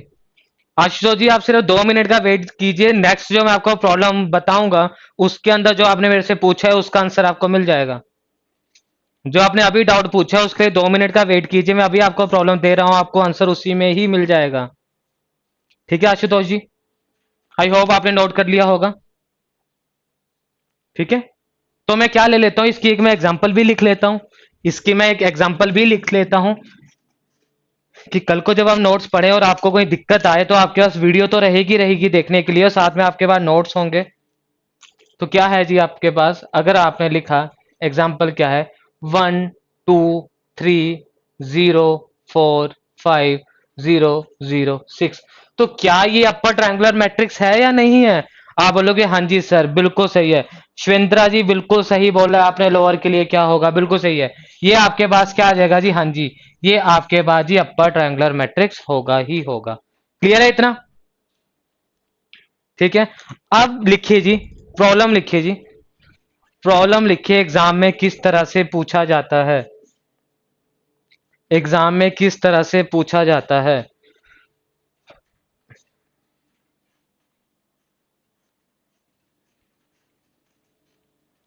एग्जाम में किस तरह से चीजों को पूछा जाता है, क्या आ जाएगा जी,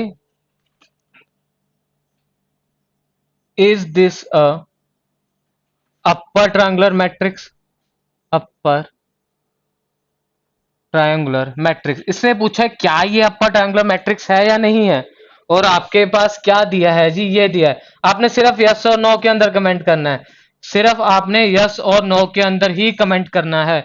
मुझे बताइए जी, is this matrix upper triangular matrix और नॉट, क्या ये मैट्रिक्स अपर ट्रायंगुलर मैट्रिक्स है या नहीं है? कमेंट करके बता दीजिए।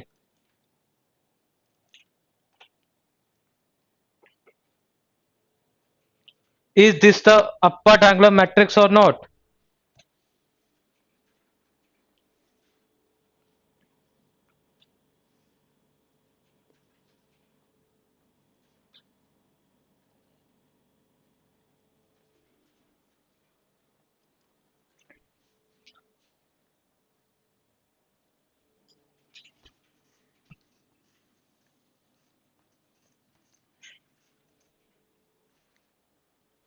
Yes, yes, yes, yes, no. Yes. Parineeta ji, no answer आएगा या यस आएगा? आपने नो लिखा है, कोई दिक्कत नहीं है। सबसे पहले तो देखिए जी कि मेरे पास अपर ट्रायंगुलर की कंडीशन क्या है। उसने क्या बोला, जब आई ग्रेटर देन जे होगा तो वहां पर इसकी जो मैट्रिक्स की वैल्यू है, मतलब जो एलिमेंट है वो क्या होगा, जीरो होगा।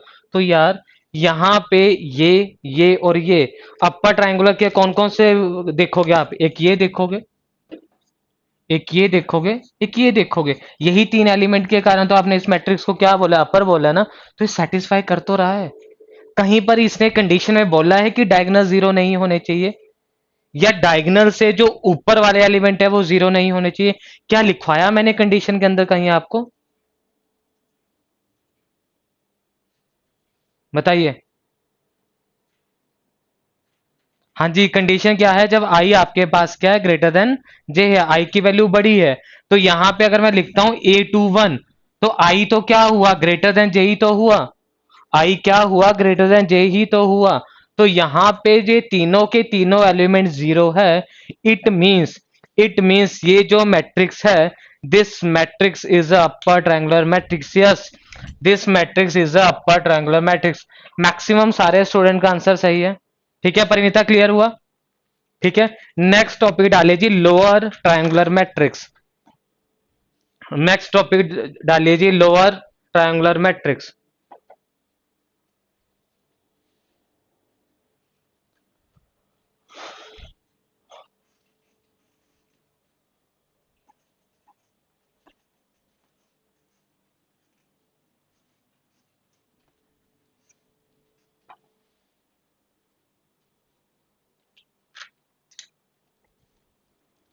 Lower triangular matrix.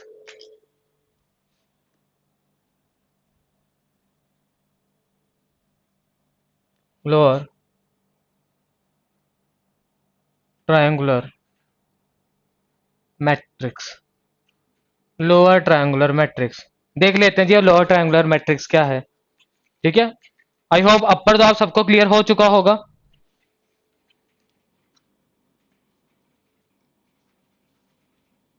ठीक है, पहले मैं कंडीशन लिखवा देता हूं आपको। If a matrix is of order A is equal to, क्या दिया है आपके पास, ए आई जे गिवन दिया है जी, एन इंटू एन। ठीक है जी, where A I J is equal to zero when, where A I J is equal to zero when आपके पास क्या, I less than J. Previous के अंदर मैंने क्या बोला था, I is greater than J, और यहां पे मैंने क्या बोल दिया जी, I is less than J. तो ये क्या है जी, लोअर की कंडीशन है। मैं आपको अभी भी बोल रहा हूं, देखिए जी, हम जितनी भी प्रॉब्लम करेंगे, अगर आप स्टेटमेंट याद रखोगे ना तो आप प्रॉब्लम को सॉल्व नहीं कर पाओगे। स्टेटमेंट याद रखोगे तो आप कितनी स्टेटमेंट को याद रखेंगे? क्लियर है? तो लास्ट के अंदर मैं सारे के अंदर आपको ट्रिक बताऊंगा कि इन कंडीशन को आपने याद कैसे रखना है, इन कंडीशंस को आपने याद कैसे रखना है। लेकिन ये बात आप समझ लीजिए, सारी की सारी हम जो प्रॉब्लम्स हैं वो कंडीशन के थ्रू ही सॉल्व करेंगे। अब इस कंडीशन से ही, इस कंडीशन से ही आप सिंपल जो है डायग्राम बना सकते हो। मान लेते हैं कि मेरे पास ए जो है, ये मैं सिर्फ डिटेल में इसलिए करवा रहा हूं क्योंकि हो सकता है कोई ऐसा स्टूडेंट हो जिसको अभी भी थोड़ा बहुत डाउट हो, जिसको अभी भी थोड़ी बहुत चीजें जो है क्लियर ना हुई हो। उसके लिए एक और मैं फिर से डिटेल में करवा रहा हूं। अगर मान लो ए मेरे पास है is equal to A11, A12, A13, A21, A22, A23, A31, A32, A33, ये बना जी 3 by 3 ऑर्डर का मैट्रिक्स। इसने क्या बोला है, मैट्रिक्स की वैल्यू जीरो होनी चाहिए कब, when I less than J. तो देखो आई लेस देन जे किस में है, आई लेस देन जे किस में है, इसमें है। इसमें है, इसमें है, ठीक है, इसमें तो बराबर है।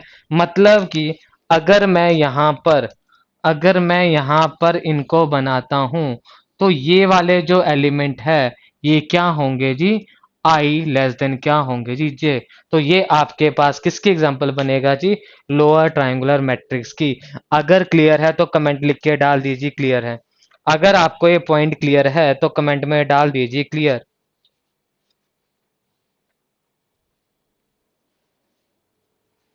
अगर क्लियर है तो कमेंट में डाल दीजिए क्लियर है। ठीक है, एग्जाम्पल इसके लिख लीजिए, कुछ भी लिख सकते हैं हम एलिमेंट। मैंने क्या लिखा जी एग्जाम्पल के अंदर, 1 0 0 2 3 0 4 5 6। तो यहाँ पे देखो ये बना डायगोनल, मेन डायगोनल यही हुआ। ठीक है, नोट कर लीजिए।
अब जी मुझे नेक्स्ट प्रॉब्लम का आंसर बताइए। Is this is this a lower triangular matrix और नॉट? इज दिस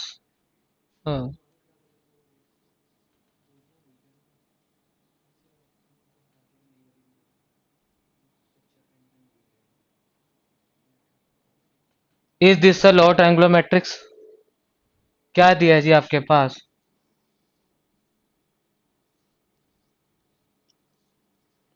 इस बार जी सबका आंसर सही आना चाहिए। 3 बाय 3 ऑर्डर की है, बताइए। यस और नो के अंदर लिख के बता दीजिए। अगर आपको लगता है होगा तो यस लिखिए, अगर आपको नो लगता है तो नो लिखिए। अगर आपको लगता है होगा तो यस लिखिए, नहीं लगता है तो नो लिखिए।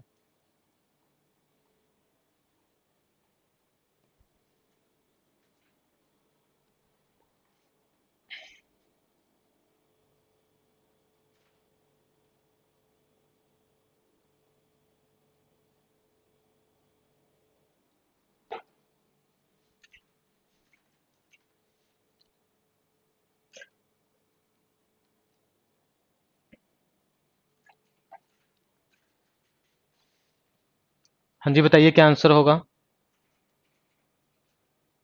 शुभम, आदित्य, अमनदीप, आशुतोष, पारस, परिणीता, प्रतीक, बताइए क्या आंसर रहेगा इसका। तो बिल्कुल सही, जितने भी मेरे पास अभी आंसर आए हैं सबका आंसर क्या है जी, यस। जो कि बिल्कुल ही सही है। क्यों? क्योंकि मैंने आपको पहले ही बताया मैट्रिक्स देख के कंफ्यूज नहीं होना है। आपको जितना बोला है आपने उतना ही देखना है।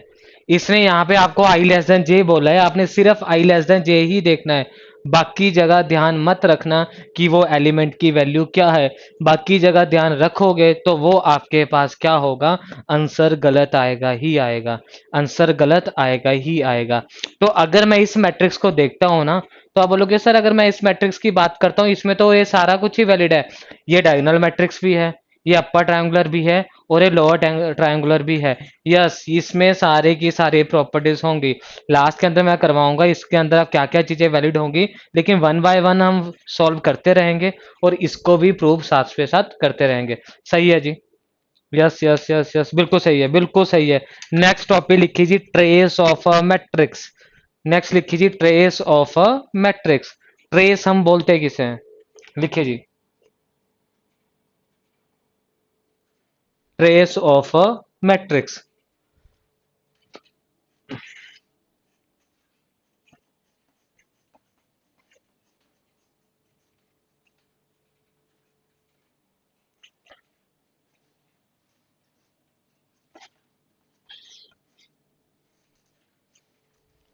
Trace of a matrix.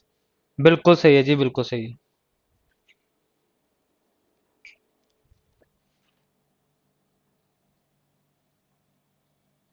Trace of a matrix, trace of a matrix, समझ लीजिए अब इसे।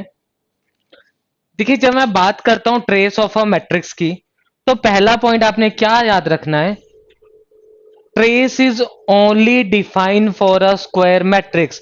मतलब कि ट्रेस को हम सिर्फ और सिर्फ, ट्रेस को हम सिर्फ और सिर्फ, trace is only define, trace is, समझ लेना बाद में नोट करना, ट्रेस इज ओनली डिफाइन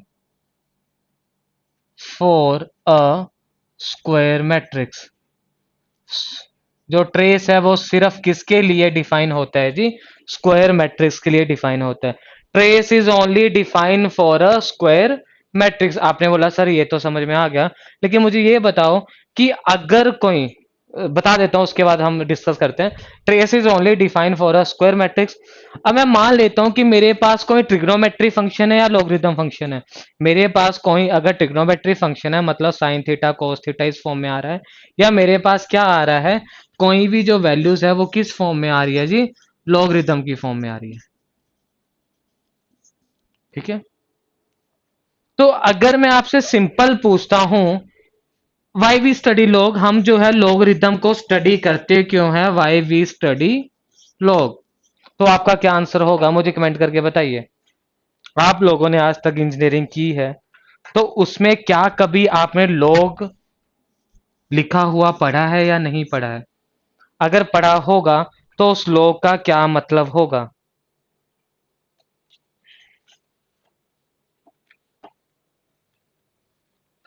तो उस लॉग का क्या मतलब होगा?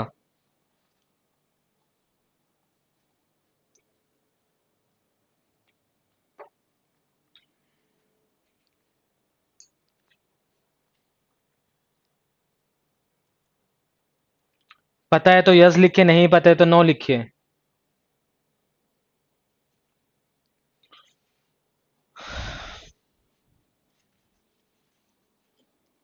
लॉग का क्या मतलब होगा?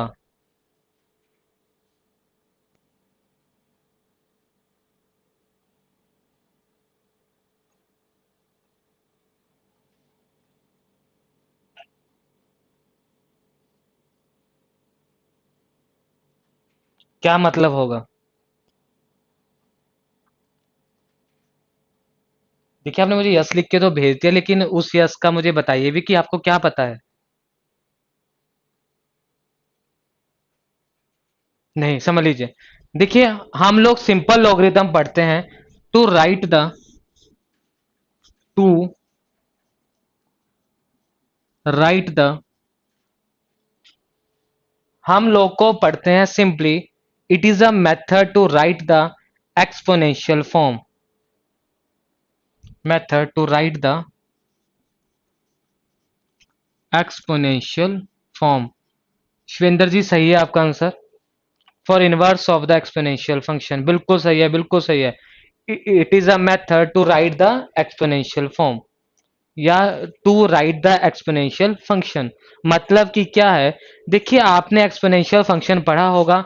एक्सपोनेंशियल फंक्शन को मैं सिंपली क्या बोलता हूं, अगर आपके पास कोई नंबर इस फॉर्म में हो, अगर मैं लिखता हूं 2⁵ तो आप बताओगे 2⁵ का आंसर क्या होगा? आप बोलोगे सर 2⁵ का मतलब है 2 को 5 बार मल्टीप्लाई करना, 2 को 5 बार मल्टीप्लाई करना, 1 2 3 4 5, तो इसका आंसर कितना आया जी 32, यही बोलते हैं। ठीक है, अगर कभी मेरे पास ये एक्सपोनेंशियल फंक्शन दिया होगा, तो इस फंक्शन को मैं सिंपली किस फॉर्म में लिख सकता हूं, लॉग की फॉर्म में लिख सकता हूं। लिखते हम कैसे हैं, लिखते हम कैसे हैं, ध्यान से सुनना।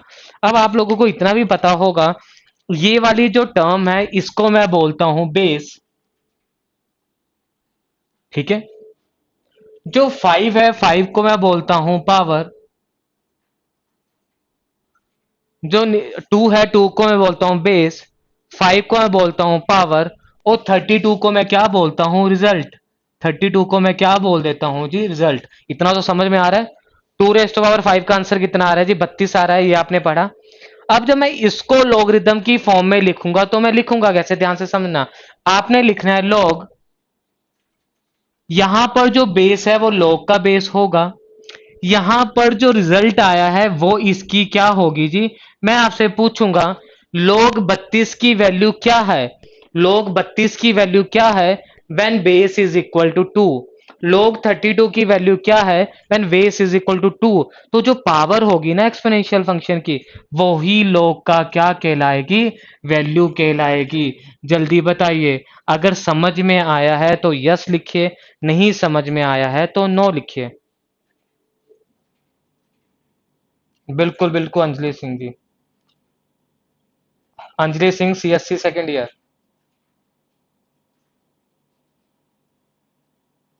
बिल्कुल बिल्कुल सही है जी, बिल्कुल ही सही है। तो अब आप मुझे सिंपल बताइए,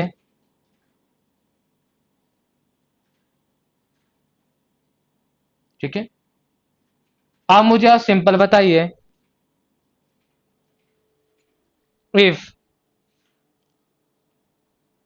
मुझे आप सिंपल बताइए इफ, इसका आपने मुझे आंसर बताना है, आपने मुझे इसका आंसर बताना है। इफ log a बेस में 6 is equal to 216, then what is a, then what is a। तो a की क्या वैल्यू होगी, तो a की वैल्यू क्या होगी,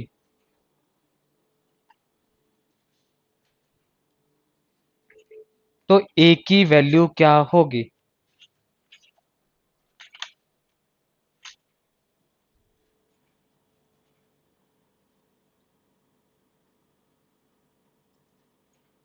जल्दी बताइए।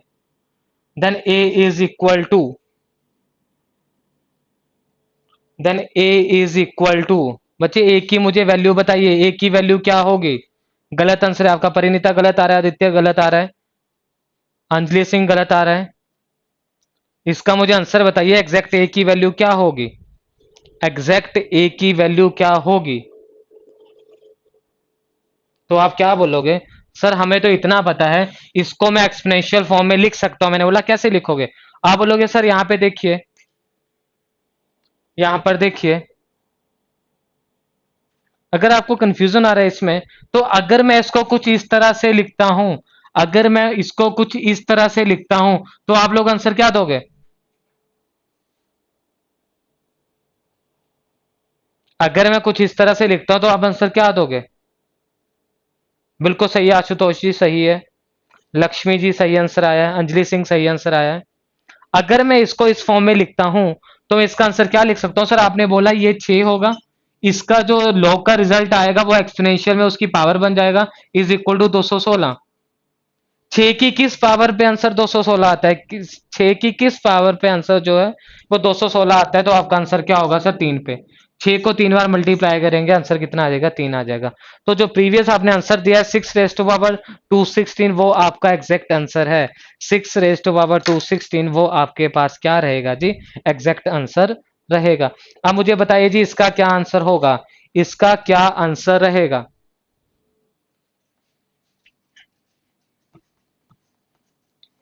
आई होप आपको ये समझ में आ चुका होगा कि why we study log, log को हम लोग स्टडी करते क्यों हैं। अब मैं आपसे सिंपल सी अगर प्रॉब्लम पूछता हूं कि अगर कहीं पर लिखा है if log, if log base 27 87 81 is equal to X, ये वैल्यू जो है एक्स के इक्वल है, फाइंड एक्स। आपको एक्स फाइंड आउट करना है, एक्स का आंसर क्या होगा, मतलब कि एक्स की वैल्यू क्या होगी, मतलब कि एक्स की वैल्यू क्या होगी, एक्स की वैल्यू क्या होगी, जल्दी बताइए।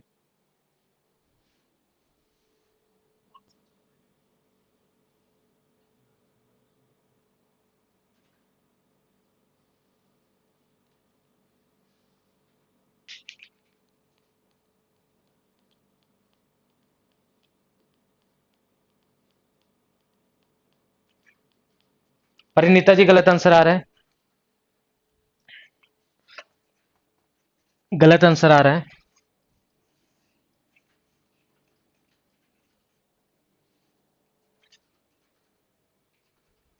परिणीता गलत आंसर आ रहा है, बाकी बताइए क्या आंसर होगा।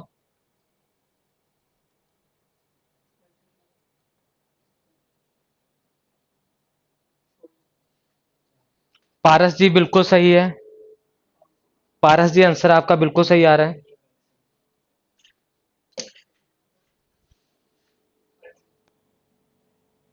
आदित्य आंसर सही है आपका। आशुतोष जी आंसर सही आ रहा है। परिणीता आप आंसर सही है। हाँ जी बिल्कुल बिल्कुल, परिणीता जी आंसर सही आया है।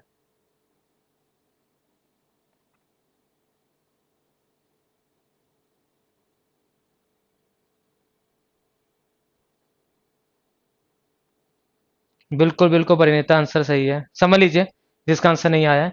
अब देखिए यहाँ पे मैंने क्या लिखा है, यहाँ पे मैं सॉल्व कर देता हूँ। मैंने सिंपल लिखा कि जो log बेस 2781 होगा वो क्या होगा, इज इक्वल टू किसके होगा जी, एक्स के इक्वल होगा। क्लियर है। अब देखिए मुझे क्या फाइंड आउट करना है, एक्स की वैल्यू फाइंड आउट करनी है। तो मैं इसे एक्सपोनेंशियल की फॉर्म में लिख सकता हूं या नहीं लिख सकता हूं, आपने बोला सर लिख सकता हूं।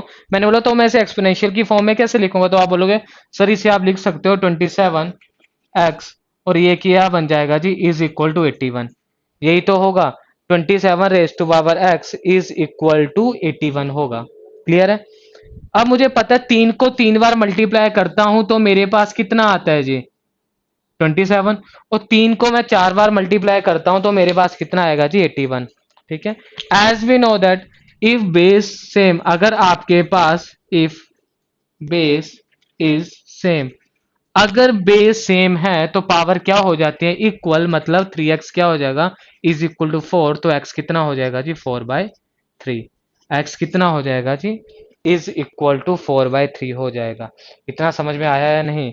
इफ बेस इज सेम तो पावर क्या हो जाते हैं, इक्वल हो जाते हैं, और आंसर आपके पास कितना आएगा जी, 4/3। क्लियर है। एक मैं आपको और प्रॉब्लम देता हूं, आप बताइए उसका आंसर क्या होगा।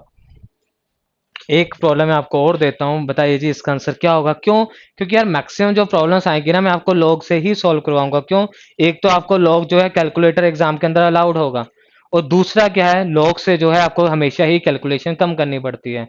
लॉग से हमेशा ही आपको जो कैलकुलेशन है वो क्या करनी पड़ेगी जी, कम करनी पड़ेगी। बताइए जी इसका आंसर क्या होगा।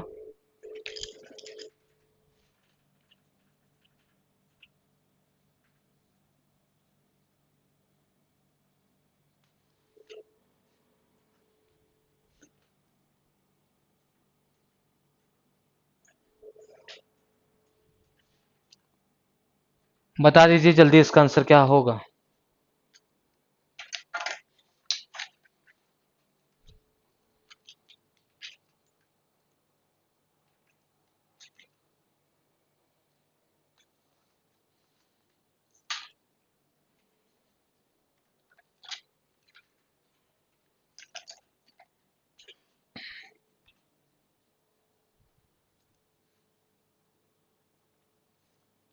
क्या आंसर रहेगा इसका।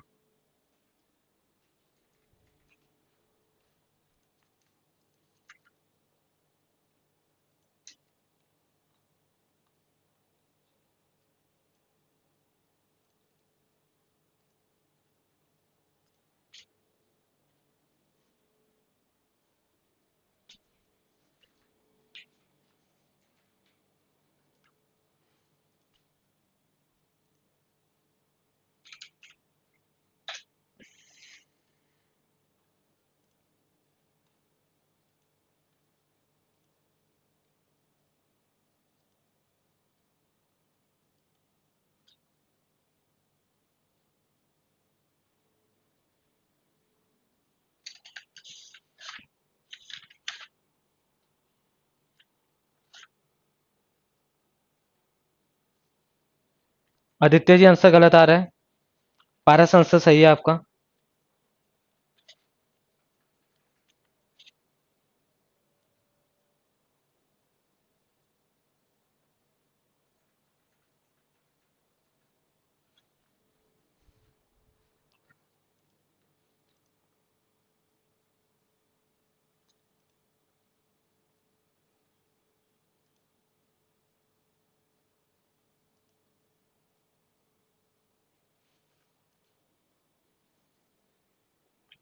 बिल्कुल आदित्य जी, सही है, सही आया है।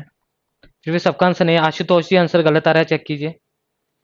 आशुतोष, आंसर गलत आ रहा है, चेक कीजिए।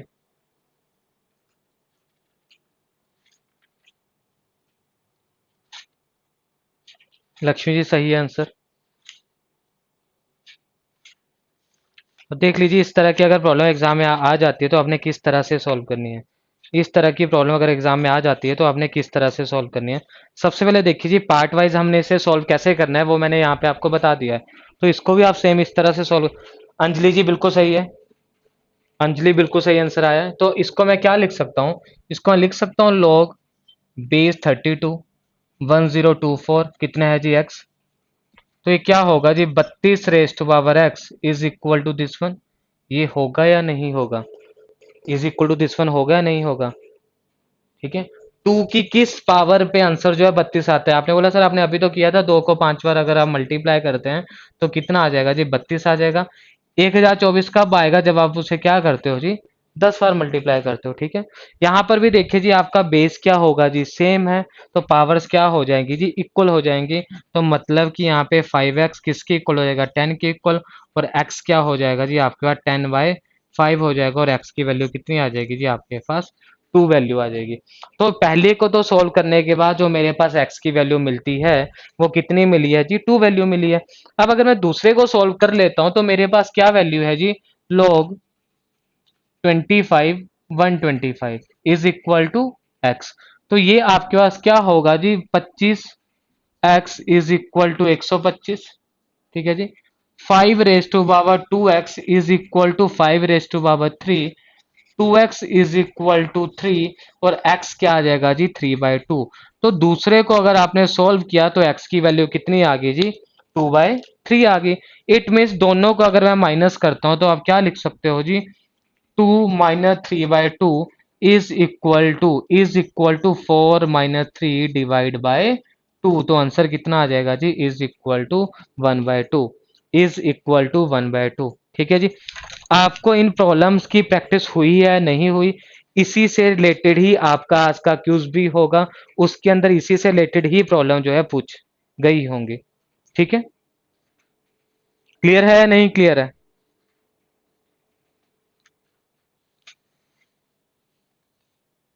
अब इसका लिखिए, पॉइंट टू भी रिमेंबर में लिखिए। पॉइंट टू भी रिमेंबर में लिखिए।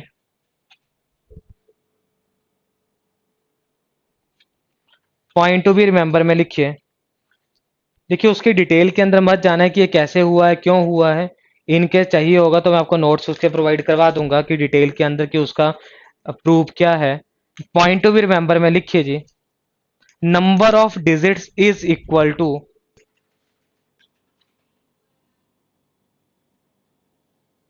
Number of digits is equal to number of digits is equal to number of digit का आपने क्या याद रखना है? कहीं पर अगर आपको number of digit find out करने के लिए बोला है, कहीं पर अगर आपको number of digit find out करने के लिए बोला है तो वो आपके पास क्या होगा जी? Log value +1। लॉग को सॉल्व करके जो वैल्यू आई है उसके अंदर आप +1 ऐड कर दीजिए। आपके पास वो किसका आंसर आ जाएगा जी? नंबर ऑफ डिजिट्स का आंसर आ जाएगा। तो ये आप लिखिए और मैं आप बताता हूं एग्जाम में किस तरह से पूछा जाएगा तो आपने उसे सॉल्व कैसे करना है। तो सबसे पहले आप ये फॉर्मूला लिख लीजिए, number of digits is equal to log value plus क्या आ जाएगा जी? 1 आ जाएगा। क्लियर हुआ है या नहीं हुआ? नंबर ऑफ डिजिट्स किसके इक्वल आ जाएगा जी? लॉग वैल्यू +1 के इक्वल आ जाएगा। ठीक है। क्लियर है। अब देखिए, इससे रिलेटेड प्रॉब्लम एग्जाम में पूछी कैसे जाती है। मुझे बताओ, how many digits in 2 raise to power 10। थोड़ा सा मैं देख लेता हूं कि आपको फॉर्मूला से चीजें क्लियर हुई या नहीं हुई है। How many digits in how many digits in मुझे आप इसका आंसर बताइए। How many digits in 2 raise to power 10। How many digits in 2 raise to power 10?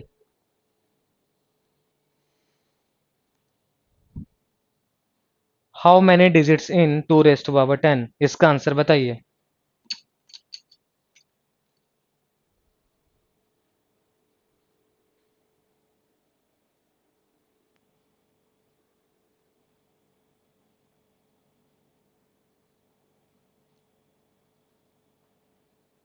Parineeta answer गलत आ रहा है। शिवेंद्र सिंह सही आंसर है जी। शिवेंद्र सही आंसर आ रहा है।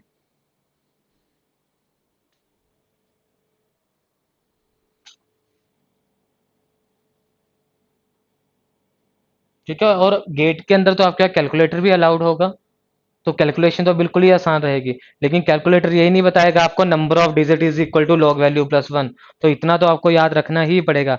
आदित्य सक्सेना बिल्कुल सही है। आदित्य सक्सेना बिल्कुल सही आ रहा है।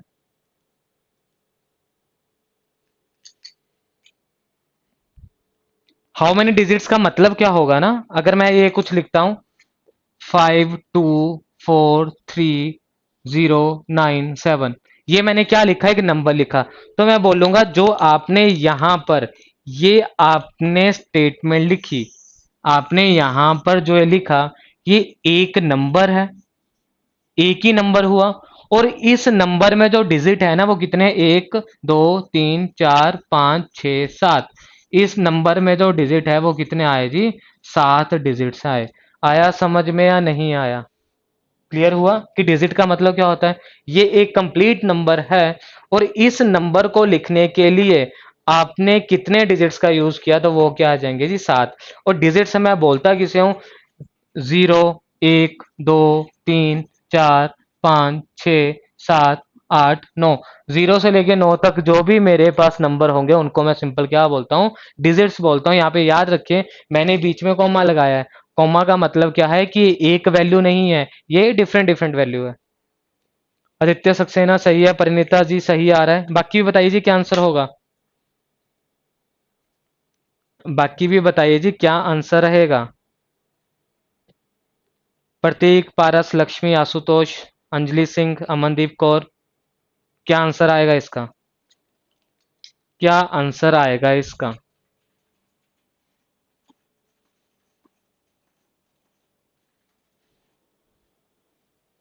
देख लीजिए किसी को नहीं समझ में आया तो। यहाँ पे देखिए मुझे क्या फाइंड आउट करना है, how many digits in 2 raised to power 10। तो मैं आपको पहले ही बता चुका हूँ, पहले ही बता चुका हूँ कि इसको एक्सपोनेंशियल फॉर्म जब भी आएगी तो उसको कहीं ना कहीं आप क्या लिख सकते हो, इसे लॉग के अंदर लॉग 2 raised to power 10 लिख सकते हो। अब आपको इतना पता है log 2 raised to power 10 को हम लोग लिख सकते हैं जी 10 log 2, है ना। अगर आपके पास ये दिया है log x raised to power m, तो आप इसे ऐसा लिखते हो या नहीं लिखते हो, m log x। तो इसी फॉर्मूले का मैंने क्या किया है, यहां पर यूज किया है। ठीक है, यहां पर मैं आपको log बिल्कुल नहीं पढ़ा रहा हूं, सिर्फ जो कंसेप्ट हम मैथ्स के अंदर यूज करेंगे हम उसी को ही सीखेंगे, उसी को ही हम यहाँ पर सीख रहे हैं। तो बेसिक सा फॉर्मूला है log x raised to power m is equal to m log x, इतना समझ में आया। तो यहाँ पे मैं क्या लिख सकता हूँ, 10 log 2। तो आपको पता है log 2 की वैल्यू कितनी होती है, 0.301। आपको तो वैल्यू याद भी नहीं रखनी पड़ेगी, क्यों, क्योंकि आपका के पास कैलकुलेटर अलाउड होगा। इसको सॉल्व करने के बाद आंसर कितना आ जाएगा जी, 3.01।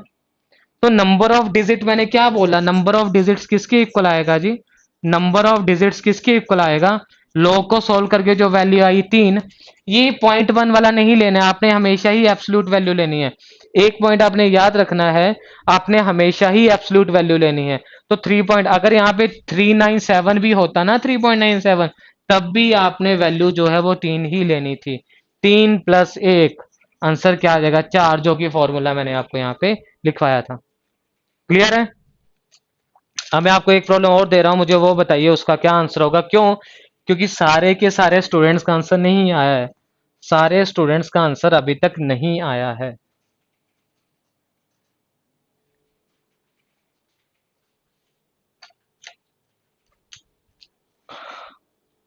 इसमें क्या, हाउ मैनी डिजिट्स इन, बताइए जी, हाउ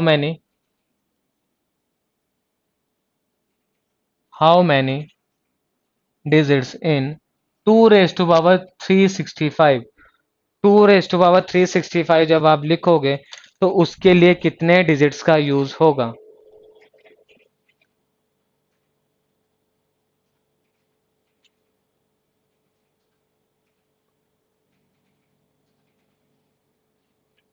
आराम से कर लीजिए, टाइम ले लीजिए, लेकिन आंसर जो बताना वो सही ही बताना।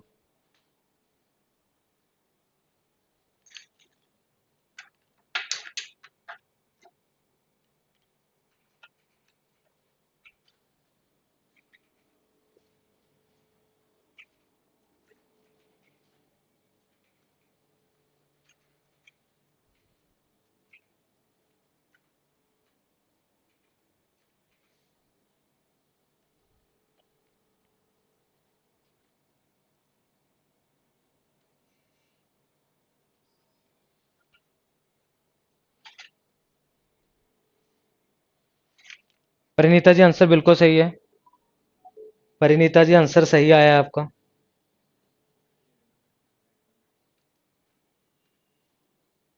अंजलि सही आंसर आया है। तो समझ में आ गया अब आप लोगों को करना कैसे है ना, बिल्कुल सही आया जी। अंजलि आंसर सही है आपका।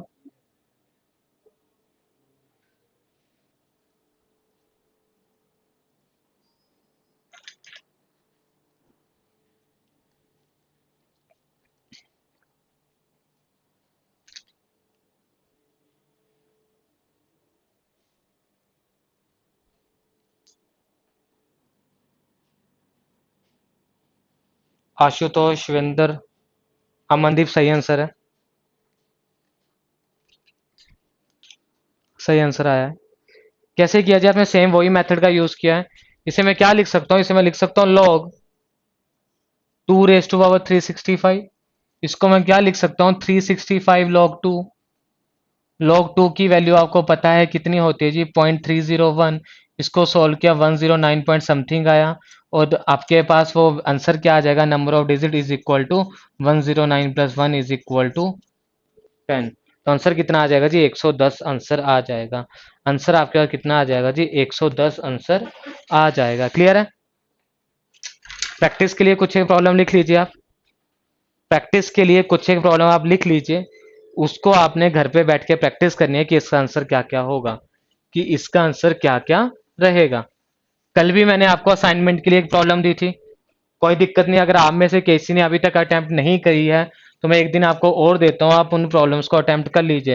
लेकिन असाइनमेंट आपको साथ साथ में करनी है। मैंने आपको कल ही कहा था कि अगर आपको गेट के अंदर पूरे मार्क्स लेकर आने हैं तो जो भी मैं आपको असाइनमेंट दूं वो आपको टाइम पे करनी है। तो आपको जो है number of digits find out करने हैं। Find number of digits, number of digits find out करने हैं। आपके पास क्या है जी? 2 raised to power 60। इसको सोल्व करना है 32 raised to power 16 और 5 raised to power 16। इनको आपने सॉल्व करना है और number of digits find out करने हैं। एक आपने और सॉल्व करना है 2 raised to power 12। Find number of digits किसमें जी? 2 raised to power 12 into 3 raised to power 10। इसको सॉल्व करके आपके पास वैल्यू क्या आएगी? इसको भी आपने सॉल्व करना है। क्लियर है जी? Find the number of digits किस केस के अंदर? नेक्स्ट क्लास के अंदर हम जो है वो ट्रेस से ही स्टार्ट करेंगे, कि अभी वो 6 बजे तक ना ही तो टॉपिक कंप्लीट हो पाएगा। क्लियर है? आप पूछ लीजिए किसी को भी अगर कोई डाउट है। अगर क्लियर है तो जी क्लियर का मैसेज डाल दीजिए। अगर आपको कोई डाउट लगता है तो डाउट लिख के डाल दीजिए।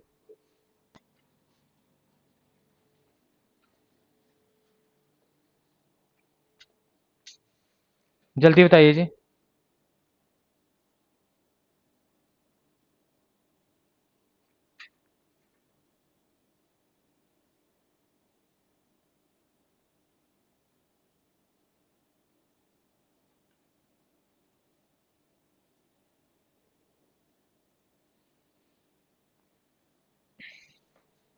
हाँ जी, Shubham 3rd year, Anjali 2nd year.